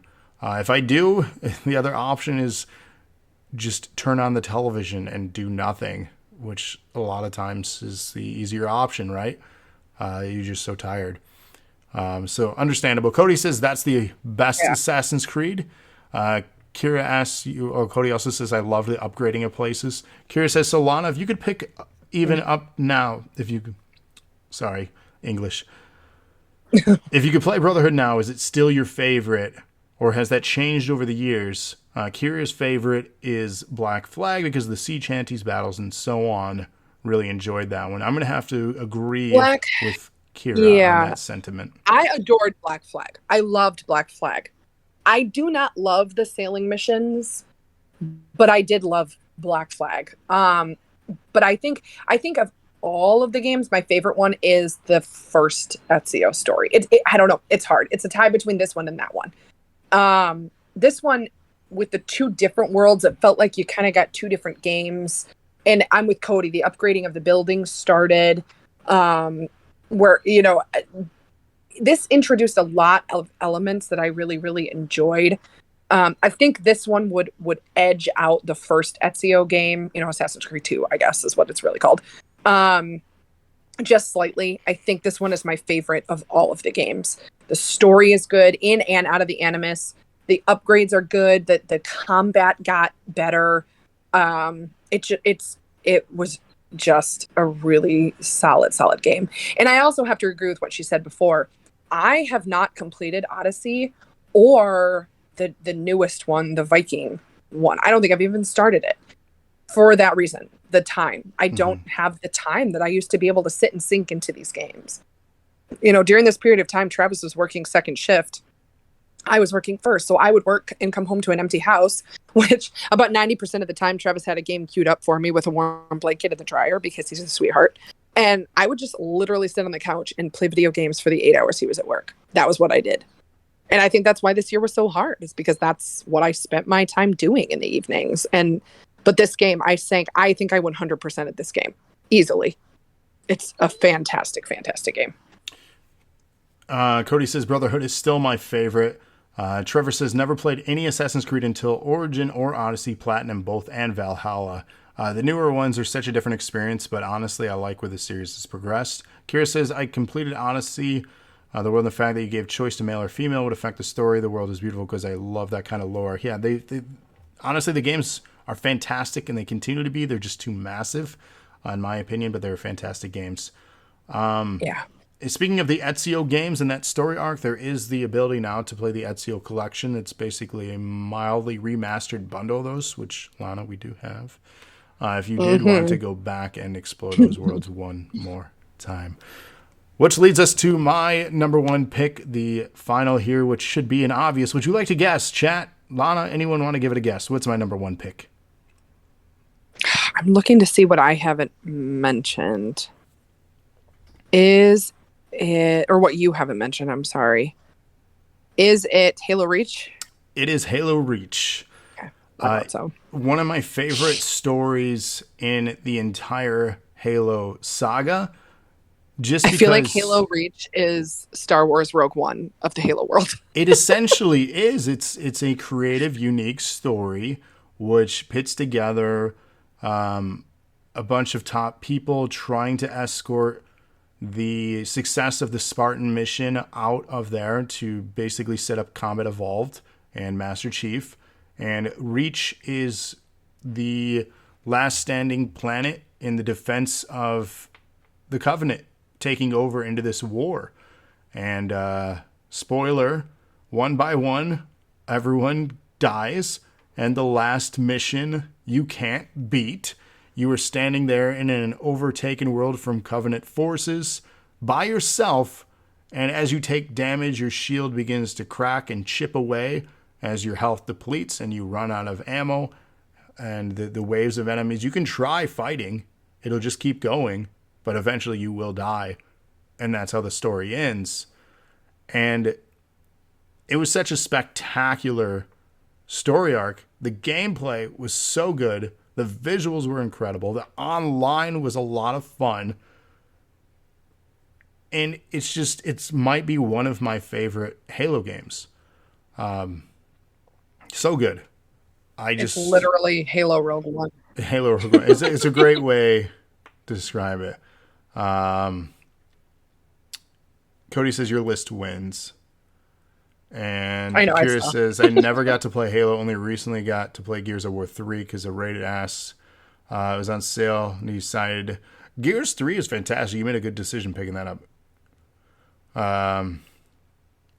You played 40 minutes. You shut it off and refunded it. Oh, I'm sorry. Okay. Gears is fantastic. I don't know. I love the Gears franchise. That could be an episode and stuff too. But yeah, I could talk Halo all day. We could play Halo all day. We have played Halo before all day. There's going to be a lot of Halo on this channel in the near future.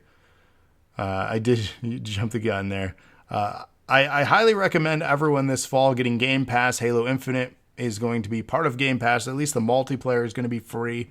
The campaign itself, I believe, is going to be Game Pass, but multiplayer is going to be free for everyone, regardless of Game Pass. We're going to have a debate podcast someday soon, Cody, regarding your Gears is clunky and poo-poo remarks. We're going to have a versus show, a debate, if you will. Because I take offense to that, sir. That was Kira's issue with it, too. That's the point of the game. Good Lord, people. Anyways, Let's move on. We shall. This has been episode 125 of the Dosage Podcast, where we discussed the year 2010 in video games. Stick around if you're here with us live right now. That's you guys, chat. Stay with us, because we're going to take a brief 30-second standby, and then we're going to go into the year 2011 for the second half of our double feature here tonight. How exciting! Yay! Yeah. But for real, we're going to take a quick break. We're going to load up 2011. Get your lists ready. We want to know what your picks are. We're going to have ours ready, and we're going to dive in, and we'll be right back. For those that tuning in on our audio version on podcast platforms, thank you. Stay tuned. We got more content coming for you. We'll be right back.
What's up, everyone? Welcome back to the Dosage Podcast. We are here live with episode 126, and today's topic, the year 2011 in gaming. That was 10 years ago now. Incredible. The time of recording, the year of recording, this is 2021. So 10 years ago for 2011. How crazy. I'm here tonight with special guest, Andrea Lana. How's it going? Hey. Yeah? Yeah. Okay, you're doing good? I'm doing good. Are you doing good? Doing good. Thanks for being on the show tonight.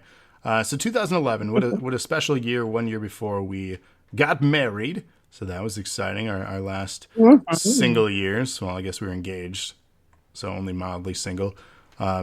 Still 4 years before children, a child. So we were still gaming pretty heavily. We are 1 year into living in the Ann Arbor area, and this is going to be an interesting list. I'm honestly very intrigued by what your picks will be on this one. And to put into perspective, in this year we were 26 years of age. So let's break it down. Here's what happened in 2011. The Nintendo 3DS. Nintendo's newest handheld console releases in Japan, as well as later in the year in America, Europe, and Australia. Absolutely love the 3DS, by the way. Just want to point that out. The PlayStation Network services were suspended by Sony. The suspension lasted 23 days. We got a bunch of free games out of it. Do you remember that? The whole fiasco where it got hacked? Say that again. PlayStation Network, PSN, got hacked for Yes, 23 I days. do It was remember. down. Mhm. We got free games out of it. It was such an interesting time and ordeal. Seemed like such a big deal at the time. It was like this. It was still to this day. Like nothing has been down that long that I can think of. Yeah, that was a long time. It felt like longer than 23 days because thinking about that, 23 days is just 3 weeks. It's not really that long, but it's an eternity when you're trying to get online and play with your buddies. Mm-hmm. The Sonic the Hedgehog franchise in 2011, one of the best-selling franchises of all time, celebrated its 20th anniversary. That means this year in 2021 it is 30. Sonic is 30. Crazy. And we got another movie coming out soon. It's so cool, though. Idris Elba's going to be Knuckles. How cool is that? Super excited for that. Kira actually has a list for this one. I'm intrigued. I'm very intrigued. I don't think Gears of War 3 is going to be on it based on Gears' interest from 2010. Who knows, though? In 2011, Minecon held in Las Vegas, Nevada. Minecraft gets its full release. It wasn't a 1.0 quite yet, but it finally did in November of that year. And then the PlayStation Vita was released in Japan in 2011, which is a system that still gets used in our house even as of today. Such a good little handheld. Which you actually got that for me. Yes. Because of Borderlands 2. Batman is... Which, solid game. It is a good game. Batman was 30 this year. He says maybe. Well, let's talk about some honorable mentions, and then as we do with these, we rank our personal picks for top 10. These are not best-selling. These are our own biased, subjective, personal favorites from the year. But I'll kick it over to you. What are your honorable mentions for the year 2011? As with all, well, I shouldn't say all, but as with my honorable mentions will do. My first three are Sims expansion or add-on packs. The Sims outdoor living stuff, which gave you the ability to have like a backyard and patio or deck, garden items, terrace items, entertaining outside, things of that nature. And then there was Sims 3 Generations, where every phase of life had a theme. So as a toddler, it was learning and growing. And as a teenager, you could have a rebellious phase where you could color your hair blue and, sulk in your room.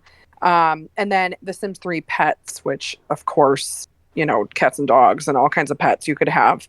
And train them. You could take them into pet shows and, run a dog through like an obstacle course and get rewarded and ranked and stuff.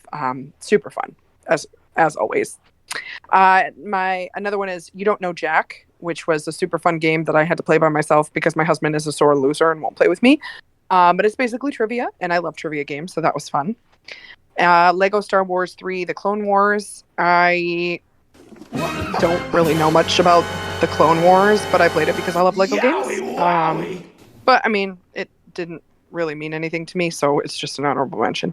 The Sims Replay. One second. 1,000-bit donation from Cody King. I have to interrupt for those. Hip, hip, hooray. No, Chat's that's doing all right. it for us. Thank you, Batman. And shout out to Wicked. Wicked's been traveling all day, so, man, yeah, you get some rest. Back to your honorable mentions. I want to make sure Cody got his shout out. Thank you so much. Hip, hip. Many hoorays for that one. Let's Sims free play for the phone, which is like The Sims on your phone. It's very, very fun. And then Call of Duty Modern Warfare 3. We played it. I feel like we played it a decent amount. Maybe that's just me making that up. But, I mean, it was fun. But Call of Duty is never going to make my top 10 unless I'm desperate because it's Call of Duty. So, Burn. That's it for me. Ashton Kutcher says burn. That's it. That's a short list. Here we go. Honorable mentions for me: DC Universe Online, which fantastic online role-playing game. Many of people. You just made the list! We got 5 gifts too. Who got gifts? Mikey, Dingus, King Conair, Dad got dat work, and Lana. You all got subs. Hey, thank you so much for that. Cody. You just made the list! That is Thanks, incredible. Cody. We'll let those alerts go through. Kira says that was actually their number 7. Was DC. As I say, I know several of you have talked about this. You game, just made the list! before. There you go. Lana's got emotes now, which you guys can get. Oh, she got her lovely picture in the corner too. If you guys are watching, if you're not, you should check out our YouTube channel. We archive You just all made the these. list! We got 2 more alerts, or 1 more to get through, I think, here. Getting closer. We are, Cody. Cody, I love that you support your own channel like that. Cody is, You even just though made the list! he is part of DNA, his donations do make him eligible for prizes. I just want to put that out there. Because if he wins, I don't want anyone saying anything that it's rigged when he's spending money to donate. So he is eligible, just like myself or Lana. If we were to donate and do Hashtag rigged. that, people are going to get mad no matter who wins. Should all right, I should. I believe it is on the Switch now, Kira, the DC Universe Online. It's been a long time since I played it. But it's a good game. Bulletstorm. Honest, hot take on Bulletstorm. So Bulletstorm is by the developers that made the original Gears trilogy. Real talk. The only reason I initially got this game, I spent $60 because it included a beta for Gears 3. I remember that now. I was so mad at you. Yeah. Oh. But the game, who was also co-developed, I believe, by People Can Fly, ended up being a pretty decent game. If you haven't played Bulletstorm, it's over the top, incredibly over the top, but it's a solid experience. But the main ambition was to get the beta access to Gears 3. And I played the heck out of that beta because I ended up getting gold weapons in the full release for online because I had played so much of the beta. Is it over the top like Overdose? I'm not familiar with that one, but you should look up Bulletstorm. It's obnoxious. You have this like kick that just Get launches on people. with your honorable mentions. So I'm we're gonna not get on here with all you. night. I'm gonna get on with you. Pokemon Black and White, which to me was a return to the Pokemon franchise of a really good story. Dragon Age 2 because it improved upon the clunkiness of Dragon Age Origins that I didn't like. Excuse me. Sorry, not sorry. Dragon Age Origins was not that great. My God. Not that great. Oh, Lego Star Wars 3: The Clone Wars. Lana, watch The Clone Wars. You're doing yourself a disservice by watching them. This one's going to make iRob mad if you're still listening or if you're listening back. Portal 2. I know this may come as a surprise. While it's a great game, there are other games in my list that top it out, and it just... You can't replicate the charm that was the first Portal, so Portal 2 is an honorable mention. Lego Pirates of the Caribbean. The Legend of Zelda Ocarina of Time 3D. Speaking of the 3DS, the Ocarina of Time is one of the greatest Zelda games. Not the greatest, but one of, and it translated well onto the 3DS and looks and plays fantastic. That's right, Cody. I love Gears Clunky, but I hate the other Clunk. Good Clunk. Fear 3. Fear 3. The Fear franchise is a fantastic series, and Fear 3 was really good. Dead Island is an honorable mention because it should have been better than it really was. It was kind of a broken, clunky. I'm gonna overly use the word clunky now. It was a mess. Dead Island should have been better, and I know a lot of people liked it. But if you go back and watch the teaser trailer for what the game was, and then when it ended up being, those are not the same games. Resident Evil 4 HD was re-released in HD. I had to put it on honorable mention. I know it's a re-release of a game, but same with Ocarina of Time, but it's still a fantastic one. The Binding of Isaac. Do you remember this one, Lana? I do. Sad game. Didn't want to play it ever. Yeah, it's pretty sad and dark and difficult. Dead Island had so much hype. It did, Cody. Kira liked the song. Yes, Portal had a great song at the end of it. And yes, Portal 2 was fun with friends. Dark Souls, that is a series I love and hate. I love because it is so good. I hate because I'm so bad at it. Rage, Battlefield 3. This game, when coming out, was visually amazing. Also, when coming out, the game was broken and it wiped my save numerous times until it got patched.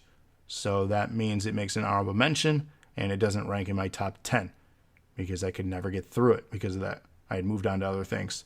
Call of Duty Modern Warfare 3, as Lana mentioned. Metal Gear Solid HD Collection, because of my love for Metal Gear Solid, it would have been in the top 10 if it had it included Metal Gear Solid. It did not, though. It had Peace Walker 2 and 3 on it. Lego Harry Potter Years 5 through 7, Super Mario 3D Land, Assassin's Creed Revelations, Jurassic Park the game. That game was pretty broken as well. Wait, what? What? Assassin's Creed Revelations. Yeah, it doesn't make my top 10. just- Doesn't make my top 10. There are other better games. Sorry, not sorry. Jurassic Park the game, Telltale game. It's not great, but it's Jurassic Park, so it gets an honorable mention. I put Minecraft in here again because it was the 1.0 release of it. I've already given that my number one pick from years prior. But I had to shout it out again for their continued improvements and what they're doing with it. I didn't want it taking another spot on my list, but I had to give it a mention. Legend of Zelda Skyward Sword. Truth be told, it is the only Zelda game I've never completed. And I am super thankful that the HD game came out this summer because I'm making it a mission on the Switch to finally complete that story because a lot of people praise it. And then last on this list is WWE 12. And I mean, you can, Cody, if you want. You can fire me. You guys can all fire me. There is an alert for that I created called Fire Gravity Well. So you can redeem that.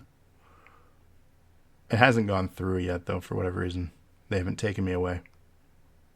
Top 10, though. Let's talk about the top 10 games in 2011. What you got? I hate your guts! All right, my number 10 is Mario Kart 7.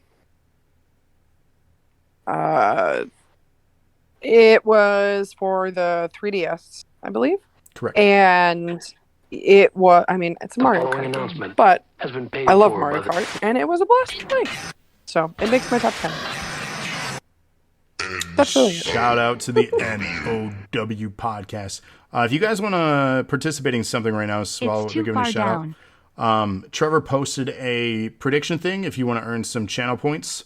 As SummerSlam is this Saturday night and NXT is Sunday night, and NAW SummerSlam is Saturday afternoon. However, the predictions are not for that. They're just for the WWE and NXT events. Participate in that. The links are in our Facebook as well as our Discord. And get in now before he closes it to get some bonus channel points. My number 10 is Little Big Planet 2. This game was a continued and improved upon version of Little Big Planet. Imagine that. I just adore this series, and I know 3 was okay, and the new one isn't even by the same company, Media Molecule. I don't think they made that one. I don't even know if they're a company anymore, to be honest with you. But this game is amazing. I gushed over it in a prior year. Go back and listen to an old episode on that. But Little Big Planet 2 is it's so much fun. And still to this day, it's fun to pick up and play. All right. I have my number 9 is Tropical 4. Which I think Tropical 3 was on my last list. It improved obviously on 3.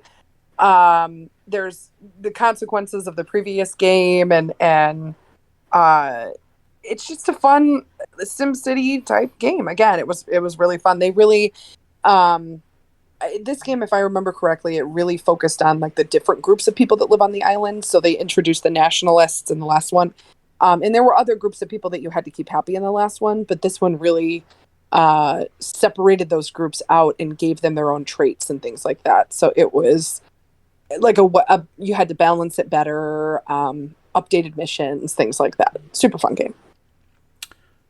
Kira says their number 10 was The Witcher 2, and then she says that Lana is a tyrant.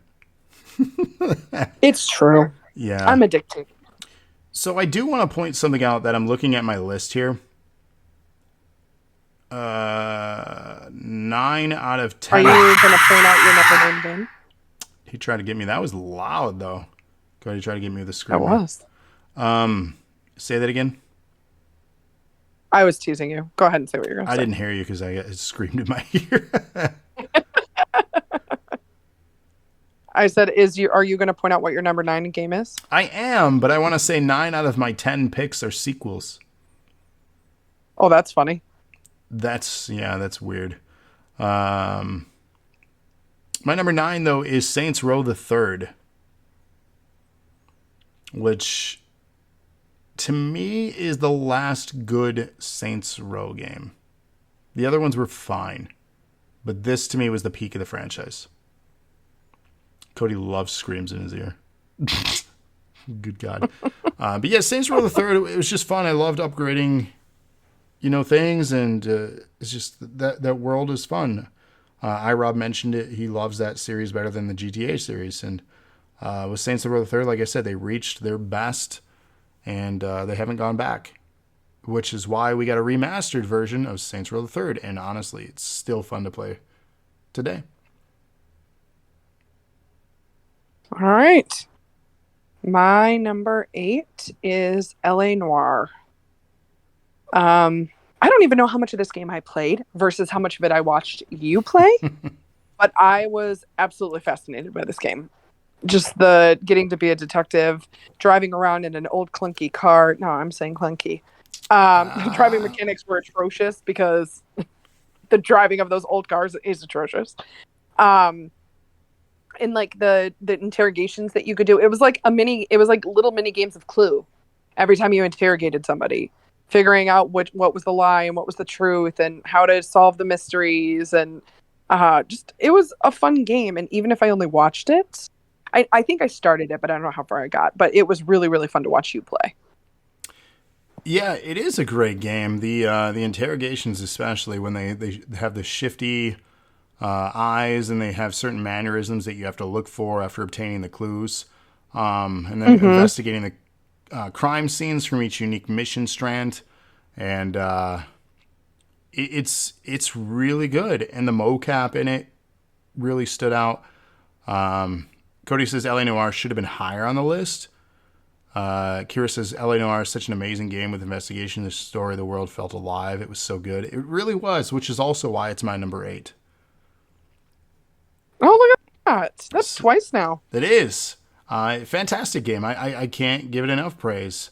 It was a lot of fun, and the vehicle mechanics were atrocious. They were clunky. They were bad. But the old like Hollywood environment and like just the world was neat. And I've actually been there. So it was another one of those places that could be like, obviously it doesn't look the same because of the time period it takes place, but there were landmark things that you could explore and unlock and find.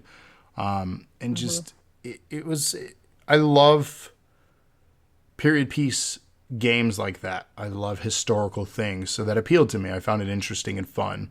Will we ever see a sequel? Probably not. I think people have asked for one. But in all honesty, if Rockstar is going to give me a sequel to a game they haven't given us a sequel to, and that needs to be Bully. So, but how do you give us a good sequel to even that? Because yeah. Cody, Gears is not bad clunky. Good Lord. Sorry, Cody, I don't agree with you. I love Gears of War 2. I'm not good at it, but I love it. The active reload, I can't say it enough. Shit, yeah. Come on. Shit, yeah. And the I would know because characters. I almost never do that properly. Oh man, the characters too. So good. It's so good. Yeah, The man, sound of the torque bow when it hits near you, and you're like, shit, shit, shit, shit, shit, I'm gonna die. so good. So good. All right. So my number 7 is Little Big Planet 2. I played more of this one than I did the first one. Travis spent a lot of time playing the first one with his friends. They would come over and they would play, and there was never any room for me, of course. We only had 2 But- controllers. No, I don't. I'm just teasing. I don't care. But him and I, because we had moved over to this side of the state and he hadn't made many friends over here yet, we were able to play this together. So I got to play more of this one than the first one. It was super fun. I finally got to enjoy all of the silly things that they did from the first one and all the stories and stuff. Really, really fun game. I enjoyed it. Yes. My number 7 is probably most people's favorite in this franchise. I'm torn because I think there was another one that might be liked better for reasons people hated it. I'm speaking of Batman Arkham City. Is my number 7. I really liked Arkham Knight because of the Batmobile and other things, which a lot of people hated the Batmobile mechanics. But I enjoyed that in Arkham Knight. But Arkham City, I loved the fleshed out city. We finally got out of the asylum and we're into the city. And the criminals, the exploration. Man, that was just such a massive world to explore. And just to be able to fly around as Batman and then have encounters with some of my favorite villains in the DC universe. So amazing. And even with the re-releases, it still holds up. It's such a fun game. Kira says, oh no, that should be way up. Arkham City was great in finding all the Riddler trophies and being able to play as Catwoman and Batwoman. Yeah, and all the DLC stuff, like, it really was. But you got to understand, there are 6 other games that I felt were better. And we'll get to those. But Arkham City was fantastic. I love the world. And I'm biased, though, because I absolutely love Batman. He's, again, my favorite comic book character. It's an incredible game. I don't know. Is it too violent for Atticus yet? Yes. He would like Sorry, this. those games are all too violent. He would like it, though. It's Batman. He would. He would enjoy it. I guess we'll keep him on Minecraft for now. Yeah, I think that's pretty good. All right, my number 6 is Lego Pirates of the Caribbean, which is hilarious because I don't even think I've seen the last 2. There's 4. I think there's 4 games in this one, right? 4. I'm 3 or about 4. 90% positive. I've never even seen the last 2 of those movies, but they were really, really fun. I mean, which again, Lego games, it's kind of inevitable that I'm going to love it. But there's so many different like areas in these games. Like you go to the area where Jack is having like the freak out and it's all sand, and like then the one that's set over like in somewhere in Asia. I don't really remember where it was, but it was just fun. They were really fun. I feel like I say this after every game. It was a really fun game. Obviously, it wouldn't be on my top 10 list. But no, I had a blast with these. I like the ones that are made off of movies or books because it's like replaying the movie with Legos. Yeah, you're living the stories that you love so much. Cody says, well, we'll go back up. Kira says, honestly, Batwoman should get her own game. I agree. Cody says, Batman is the worst superhero. Fun game, though. Correction, Batman is not a superhero. He possesses no superpowers. He's just super rich. He said so himself. He's a billionaire playboy philanthropist, That's Iron Man. which is Batman for Kinda. DC, but okay. Kind of. He's more brooding, though.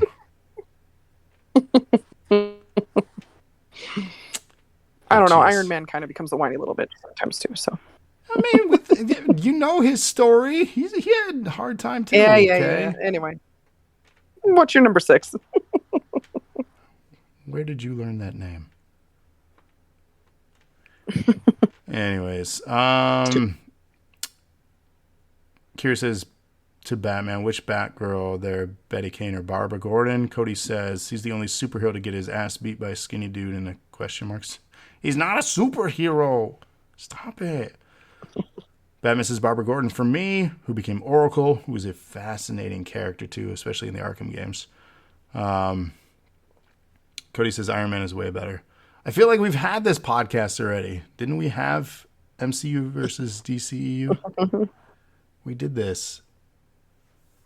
History's repeating itself. His superpower, I'm rich. Tony Stark is a wuss. Oh, God. We're going to have verses in chat here. You guys are going to recreate. We're gonna Robert Downey Jr. Robert Downey Jr. is hotter than both Michael Keaton and Val Kilmer and Christian Bale. Ben so Affleck? therefore, Ben Affleck? well, Ben Affleck and George Clooney save Batman, but Robert Downey Jr. is super hot, so he wins. And they both have a history of substance abuse in real life, too. Ben Affleck. Yeah. Like, good God. Can we have any more common traits here? Jeez. All right. What's your number 6? My number 6 is Uncharted 3 Drake's Deception. This is another series I can't give enough praise. And I honestly thought this would be the last Uncharted game to come out, but then capitalism, right? Come on. But this concluded the main story arc, which, like I said, I thought was done, but then obviously 4 gives enough reason to continue it on and why the narrative of that one without spoiler. But this game was fantastic. The trilogy of the Uncharted games were simply fantastic, and Drake's Deception held on to that. The one thing they did include, like I said, which was a popular thing happening around this time, was online play for games that didn't need online play. For whatever reason, they included that here. And it got played quite a bit. It was very popular. So that's my number 6. We have a debate going on in chat too. If you guys tune in live with us and these things on Twitch, Cody says Tony would take out Batman in record time. Batman has Val Kilmer, and Batman, of course, is a chatter with us for those listening that are unfamiliar. Dingus says would make Batman his bish. Christian Bale was awesome. There's only one Batman, Michael Keaton. Jeez, you guys are really passionate about this stuff. You're in the right place. You found your home. You found your home. Batman is so bad it has the dude from Twilight as Bat. Whoa, whoa, whoa, whoa, whoa, whoa, whoa, whoa, whoa, whoa, whoa, whoa. I thought that at first too, Cody. But have you seen the trailers? That actually looks good. Give it a chance, because you know what people told me? Remember Joker when he got cast in The Dark Knight? Remember what everyone said? Do you remember, Lana? I do remember. Look what happened there. Mm-hmm. Guess we got to give people a chance. I'm going to go on 5. My number 5 is Lego Harry Potter years 5 through 7. Same as the first one. It really sticks to the movies. I think, if I remember correctly, this one introduced some new ways of doing things. Every few games they evolve the gameplay a little bit, and they add new things here or there, and they open up the world a bit differently. And I think this is one of the ones that had a couple new changes in it. But either way, I remember just having a blast with it. What's better than playing the movies that you love as a Lego character? So, kind of goes without saying. Doesn't really need an explanation. It's true. Chat says, Kira says Drake's Uncharted got so much inspiration from Tomb Raider. 100%. Fun fact, originally it was codenamed Dude Raider. Personally, I would have liked to have seen a mashup where Drake meets Lara. You would have eaten that up. I would have watched that all day. I think that would be a neat crossover. And both good-looking characters, too. Imagine their offspring. Call that Womb Raider. That is enough of that. No? Okay. That's a different series. Batman says Michael Keaton was around a mile from where you were a few months back. Dingus says we're going to talk about Sparkly Batman. Batman says, oh, please, you aren't getting me, but good try to Cody. Dingus says Heath owned that role. I did. That's what I'm saying. You got to give people a chance because a lot of people said, he can't be the Joker. How could he, improve upon what was already established in years past by Jack Nicholson? Personally, I think he did a better job. Different type of Joker. That's another podcast. But Cody says, and I hope he's trolling with this remark, it's not good unless it's James Gunn. Okay. Sorry, if you're speaking on like the latest Suicide Squad film, that movie was okay at best. The other Suicide Squad was better. Just saying. Cody says Marvel movies poop all over DC movies. They needed a Marvel director to make Suicide Squad good. Yeah, no. We have another podcast on our hands here. Another debate reviewing Suicide Squad. Cody says the new Suicide Squad has great reviews. It was a pretty solid movie. I watched them all. I give them all a shot. Yeah, we watch them all too. The new Suicide Squad movie wasn't bad by any means. I like the other one better. Lana, what did you think? I think we should go over your number 5. You don't like getting It's sidetracked. 10:01. It's getting to be after my bedtime. Cody says the other Suicide Squad movie was not good. Are you kidding me right now? Why was it bad? To your number 5. Oh, reviews speak wonders. Yeah. I don't buy into everybody's reviews.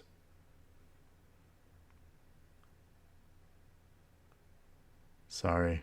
I'm not the person that follows just because something got reviewed good means it's good. It's just like saying so-and-so had many ticket sales or album sales, making them the best. That is a false claim.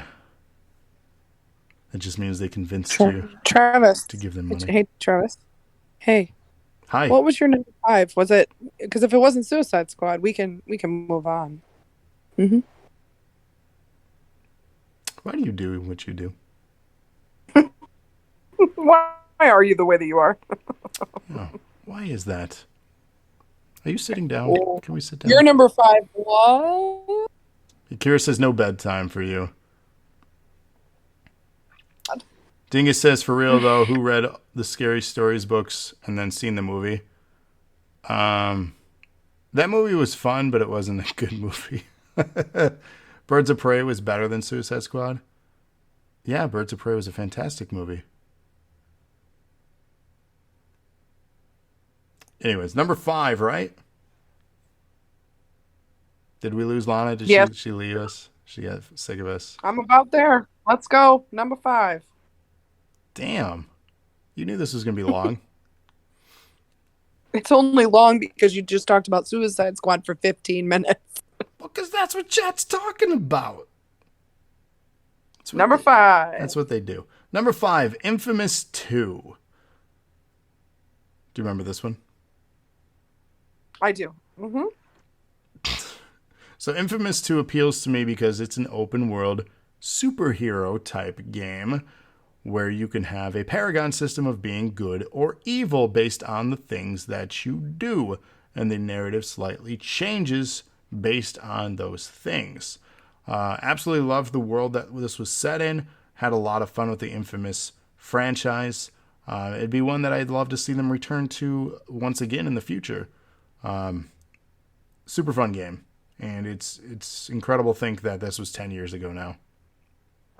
And I see another episode for Marvel vs. DC happening in the future, Cody, for sure.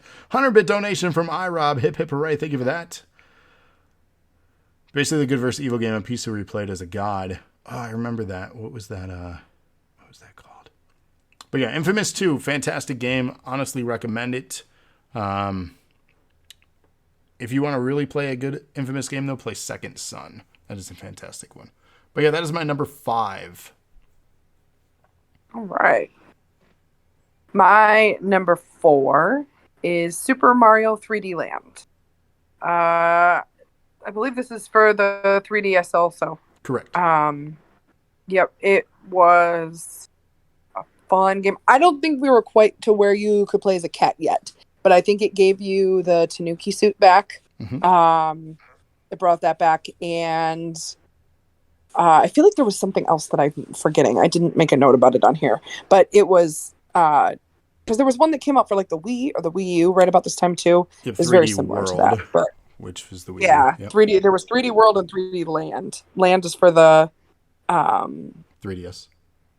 for the 3DS. Yeah. It was I mean, Mario was always solid. Like don't bet against Mario. It's true, and this was a preview of things to come with 3D World in development for the Wii U, which actually, came out the following year. So, spoiler, tomorrow night we'll be talking about 2012 and 13 in our next double feature. Join us for that. Same start time, same great channel. Heyo. 100-bit donation from iRob. Hip, hip. Hooray! Hey, thank you so much. What are we at, number 4? Yep. Kira says it's great. What I didn't like, certain classes locked behind membership, but membership is only $7.99 a month. That's not bad. Number 4, Dead Space 2. With all the chatter about Dead Space coming back as a reimagining of the story, that's got me very excited to go back and play these games again.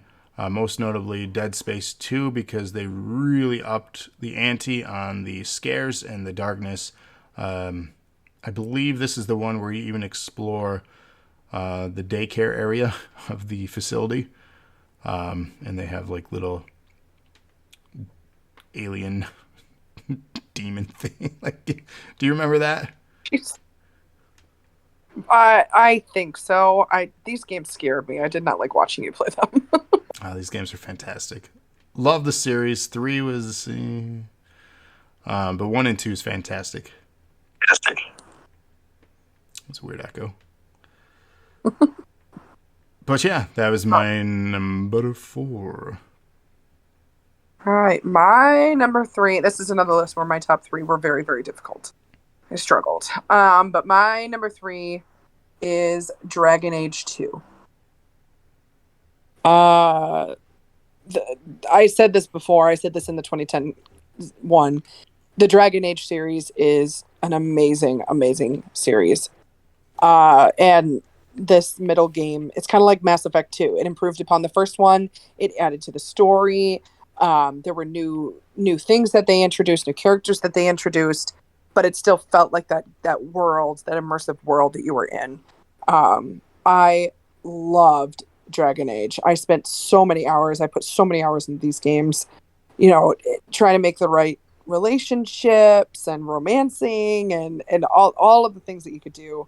Just a fantastic RPG. A great game. I don't know. I wish I could have gotten into it. I don't know if it was the gameplay mechanics or what it was. There was just something about those games that I didn't love. And it wasn't until Inquisition. You what? That just makes me so sad for you. But why?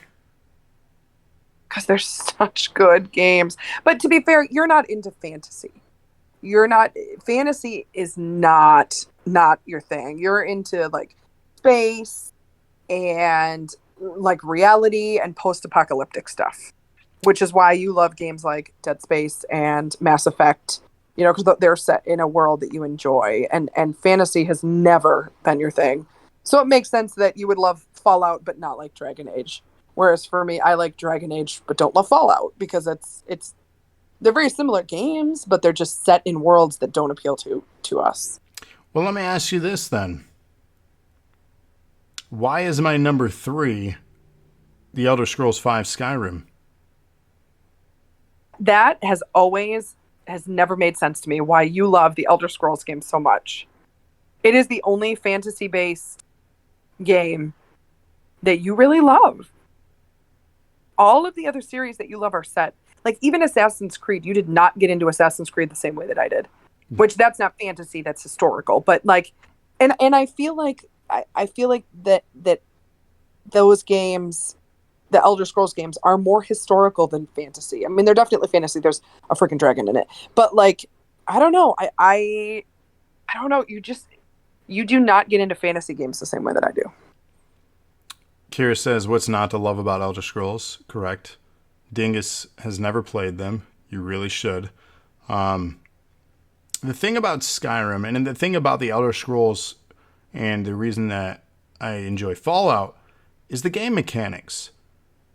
I love just looting and collecting things and then selling it. There's some weird appeal about just trying to carry as much shit as you can and being almost over encumbered. And then you have to figure out, do I drop this silver plate, but this is like 3 gold? Or do I have 14 sets of guard armor that I could sell? You know, like, it's just, Kira says they're the same. They love hoarding. And that's just it. It's the combat mechanics are clunky. There it is. But it makes sense. And it's just, there's something appealing about it. Cody says dragons are real, Lana. Dingus says there are dragons in the Bible, so I mean, I guess if you believe that, then you believe they're real. There you go.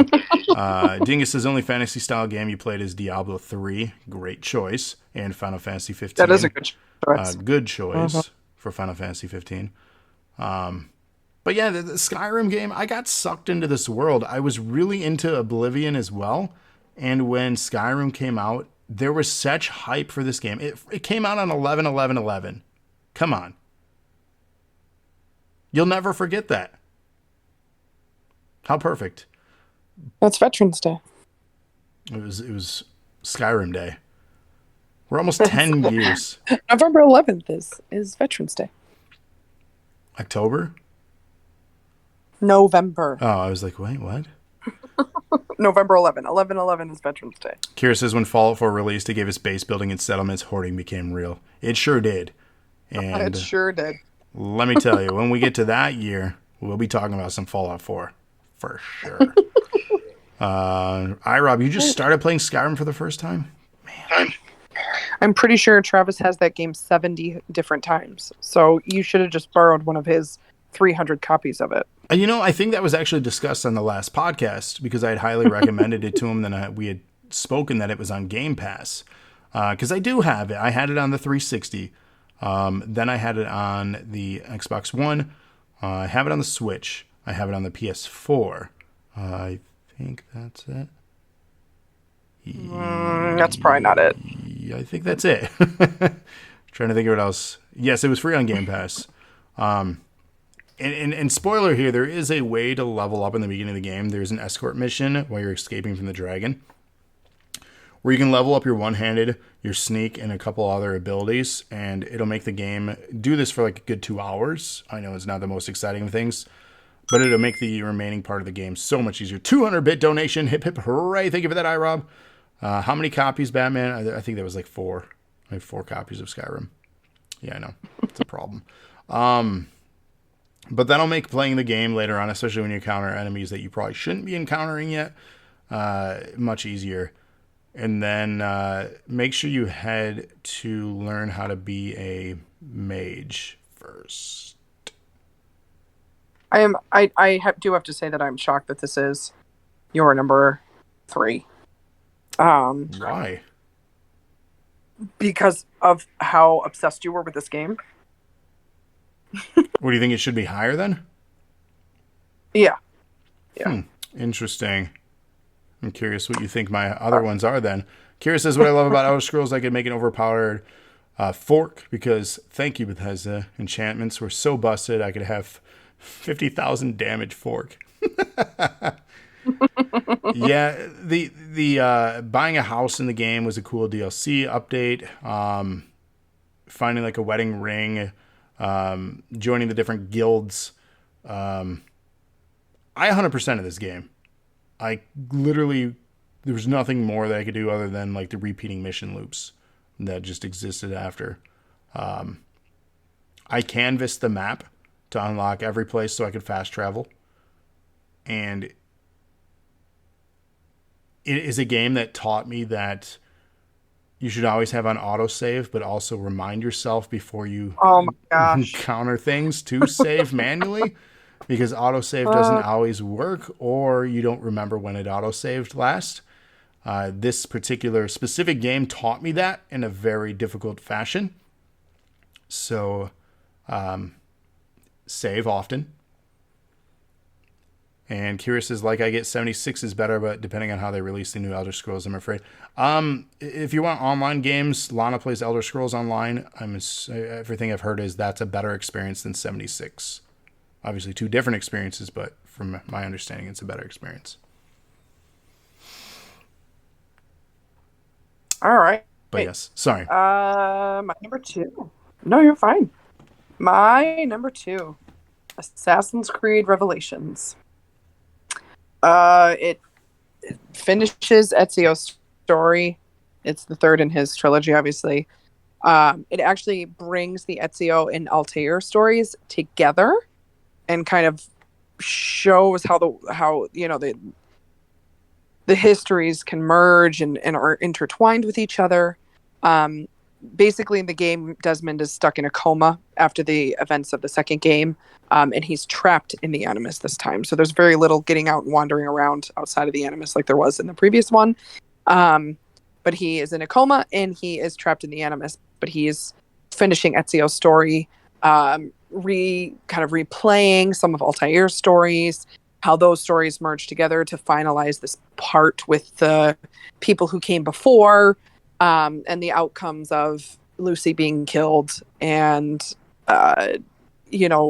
the people who came before trying to take over through various means. Another excellent game in the franchise. Not as good as the previous two and not as good as some of the other ones like Black Flag, but still, a really, really good entry into the Assassin's Creed series. What a cheap way to tell a story to make sure you're more immersed. Yeah, you're just stuck in there because you're in a coma. Yeah. Like, I don't. I mean, he basically doesn't get out of the Animus until the story's almost done. You're stuck in there the whole time. I don't think there's any wandering around outside of the Animus in this game at all, if I remember correctly. And so it was kind of a shock because in the last one, it's obviously the first one where you can really get out of the Animus whenever you want. And then you had this whole town to wander around in. And then in this one, you're just straight up trapped. There's no getting out of the Animus. So you're immersed in the story the whole time. Well, that's why I like the direction they've You're trying to taken learn it. about like number 13 or whatever. I think it was number 13, the guy that had gone crazy because he'd spent too much time in the Animus and he's like leaving you messages. So, and you have to figure out how to not end up like him or something. Yeah. That's why I like the direction they've taken this series where you don't have these two different worlds. You're just playing in the world. Like, I don't know. It was an interesting gimmick, but I hated getting disconnected and then having to reconnect and reload in, and like, it's clever, but I think it overstayed their welcome. I think they even as developers recognize that, and it's why the series evolved the way it did. Yeah. Kira says their number 2 is Dark Souls. I mentioned that as my honorable mention earlier on in the episode. It is a franchise I absolutely adore watching speedrun because these people are incredible at all the things they figured out in the game. I just wish I was better at these games. It's a true test of patience because the games are fun. But man, I was playing Returnal last night, and that's another one. I played that on stream too, so you guys have seen that before possibly. That game tests your patience. Those type of games test you. They are very, very difficult games. But I get the... it's that reward once you've completed it, that feeling of achievement, saying, I beat Dark Souls. It's that moment like when Cartman tells all the other kids that he went and seen the Terrence and Phillip movie, and he's telling the other kids, who wants to touch me? And then the one kid's like, ooh. Nobody. South Park the movie reference? All right, just me? Cool. Uh-huh. I said, who wants to fucking touch me? Good stuff. So yeah, that was your Kira my number two. says, wasn't he kind of trapped in and couldn't be unplugged until the story is complete? Also, which Assassin's Creed were you looking for the Garden of Eden? I don't think you're ever looking for the Garden of Eden. You're looking for the Apple of Eden, which is the apple from the Garden of Eden. I don't think you're looking for the actual garden itself. You're looking for the apple of Eden. And that's basically like the first 4 games. So you look for it as Altair and you find it, though I think it ends up with the Templars at the end of that one. And then Desmond gets a hold of it in the second game. And then I think in the third game, I believe they still have it in the third game while he's in the coma. Your description of that was accompanied by tortoises having sex. Oh, good. Oh, good. So he played that soundbite. Thank you, Cody, for the soundbite. It was lovely, Lana describing the apple, and she can't hear it. That's why she talked through it, Cody. She can't hear it. I can't hear it. I'm sorry. I can't hear it. Oh, my God. Only here. What are we on? Which I'm glad because that made me really uncomfortable. Does it? I can't imagine That's why. weird. Can't imagine why. We're at number 2. What's your number 2? My number 2 is, which is now 20 years old. At this point, it was the 10th anniversary of Halo Combat Evolved anniversary. I know it's a re-release. It's a remaster, a reskin of a game. But man, this having the ability to hit the back button and change from the original graphics to the current graphics and replay through such an important game. Feeling nervous. Oh, feeling nervous. We're getting all the redeems going right now. Why not? No. Am I feeling nervous? Thank you for the redeems, Ira and Cody. Playing through a game that had such importance in the history of first-person shooters and history of gaming for me, because we're counting down here 20 years later to Halo Infinite. I can safely say us here on the channel are, except for Trevor, are anxiously anticipating the release of that. Hell, I think all of us are going to play. The only one that's not is probably Trevor. So, did they release a Halo movie? Technically, yes. There are series and films, but I don't know if it's defined as a Halo movie, per se. So, but there's a lot of content in that world. But Halo Combat Evolved Anniversary, originally coming out in 2001, got the 10th anniversary treatment in 2011 on the 360. Came with a cool slipcover, had a bonus DLC, so you could get the Grunt Birthday Party skull download, which, if you don't know anything about that, they have confetti and then it's like a kid's cheer. Wow, that was loud. I think I just... What was that? That's called an orgasm. I'm sad that you don't know what that is. That was obnoxious. Has been paid for by the... Curious as Jesus. We're getting spammed with all the sound alerts. Thank you, iRob. Thank you, Why Cody. not? He says, "Why not?" But yeah, you remember the birthday party skull? I love that one. Yay! That's a good one. Everyone just got their ears blown off, though. I hope people are listening somewhere. Okay, Kira just said it. Hope you're not listening in a library or somewhere. I hope you guys are listening this back somewhere, and then that just made yourself and everyone around you uncomfortable. That's why that alert was added. So you're welcome, and thank you for listening to DNA Podcast. But that was that was my number 2, Halo Combat Evolved Anniversary. Very excited for Infinite. Love the Halo franchise. I can't say enough. Cody must be bored. Now we get the sheep scream. I can do that too on command. I don't have to redeem. All All right, are we moving on to my number one now? Yes, the number one pick Number one of 2011. What do you think it is? 2011. What do I think it is? Oh, God. Did you already say Lego Harry Potter years 5 through 7? Yes. Did you already say Dragon Age 2? Yes. Oh, my God. It's got to be Skyrim then. It is Skyrim. No, God! Oh, Skyrim. No, Just God, the please, Dragonborn. no! Oh, great. No! Cody's playing. Please, God, no. No!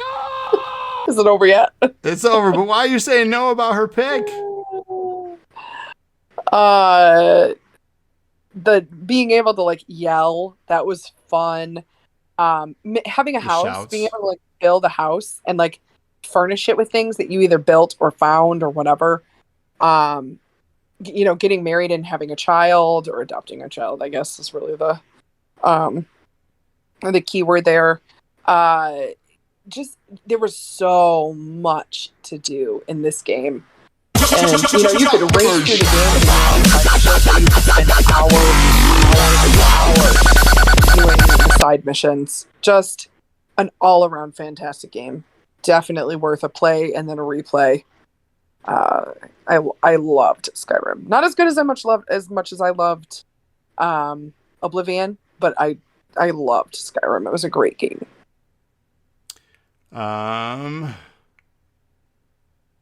IRUP says you really should be ashamed that Andrew doesn't know what an orgasm sounds like. Kira says Witcher 2 is their pick. Batman enjoys the canned laughter. IRUP dropped the bass for us. Cody says I hit it earlier than her pick. He loves Skyrim. Kira says you basically adopted a child and became the parent that went to get milk and not return. Yeah. I mean, it was a different time. It was a different time. You had some dragon shouts to learn and do. You had to climb a really big mountain. It's true. It's true. That's one of the last missions in the game. So I've correctly, after 3 attempts, guessed your number one. Can you guess mine?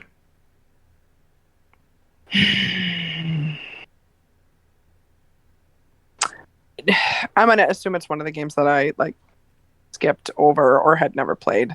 Because I don't see anything on either of my lists like I did last time that you would have put at the top. Did you already say L.A. Noire? Mm-hmm. That's not your number first 8. one. Anyway. Yeah, I don't know. I have no idea. Kira says, didn't have to climb, had a horse. Those things defined all laws of gravity. Facts. It's true. So my number one pick, Rated. Thank you for the host. How are you? One moment while we log onto the internet via dial-up.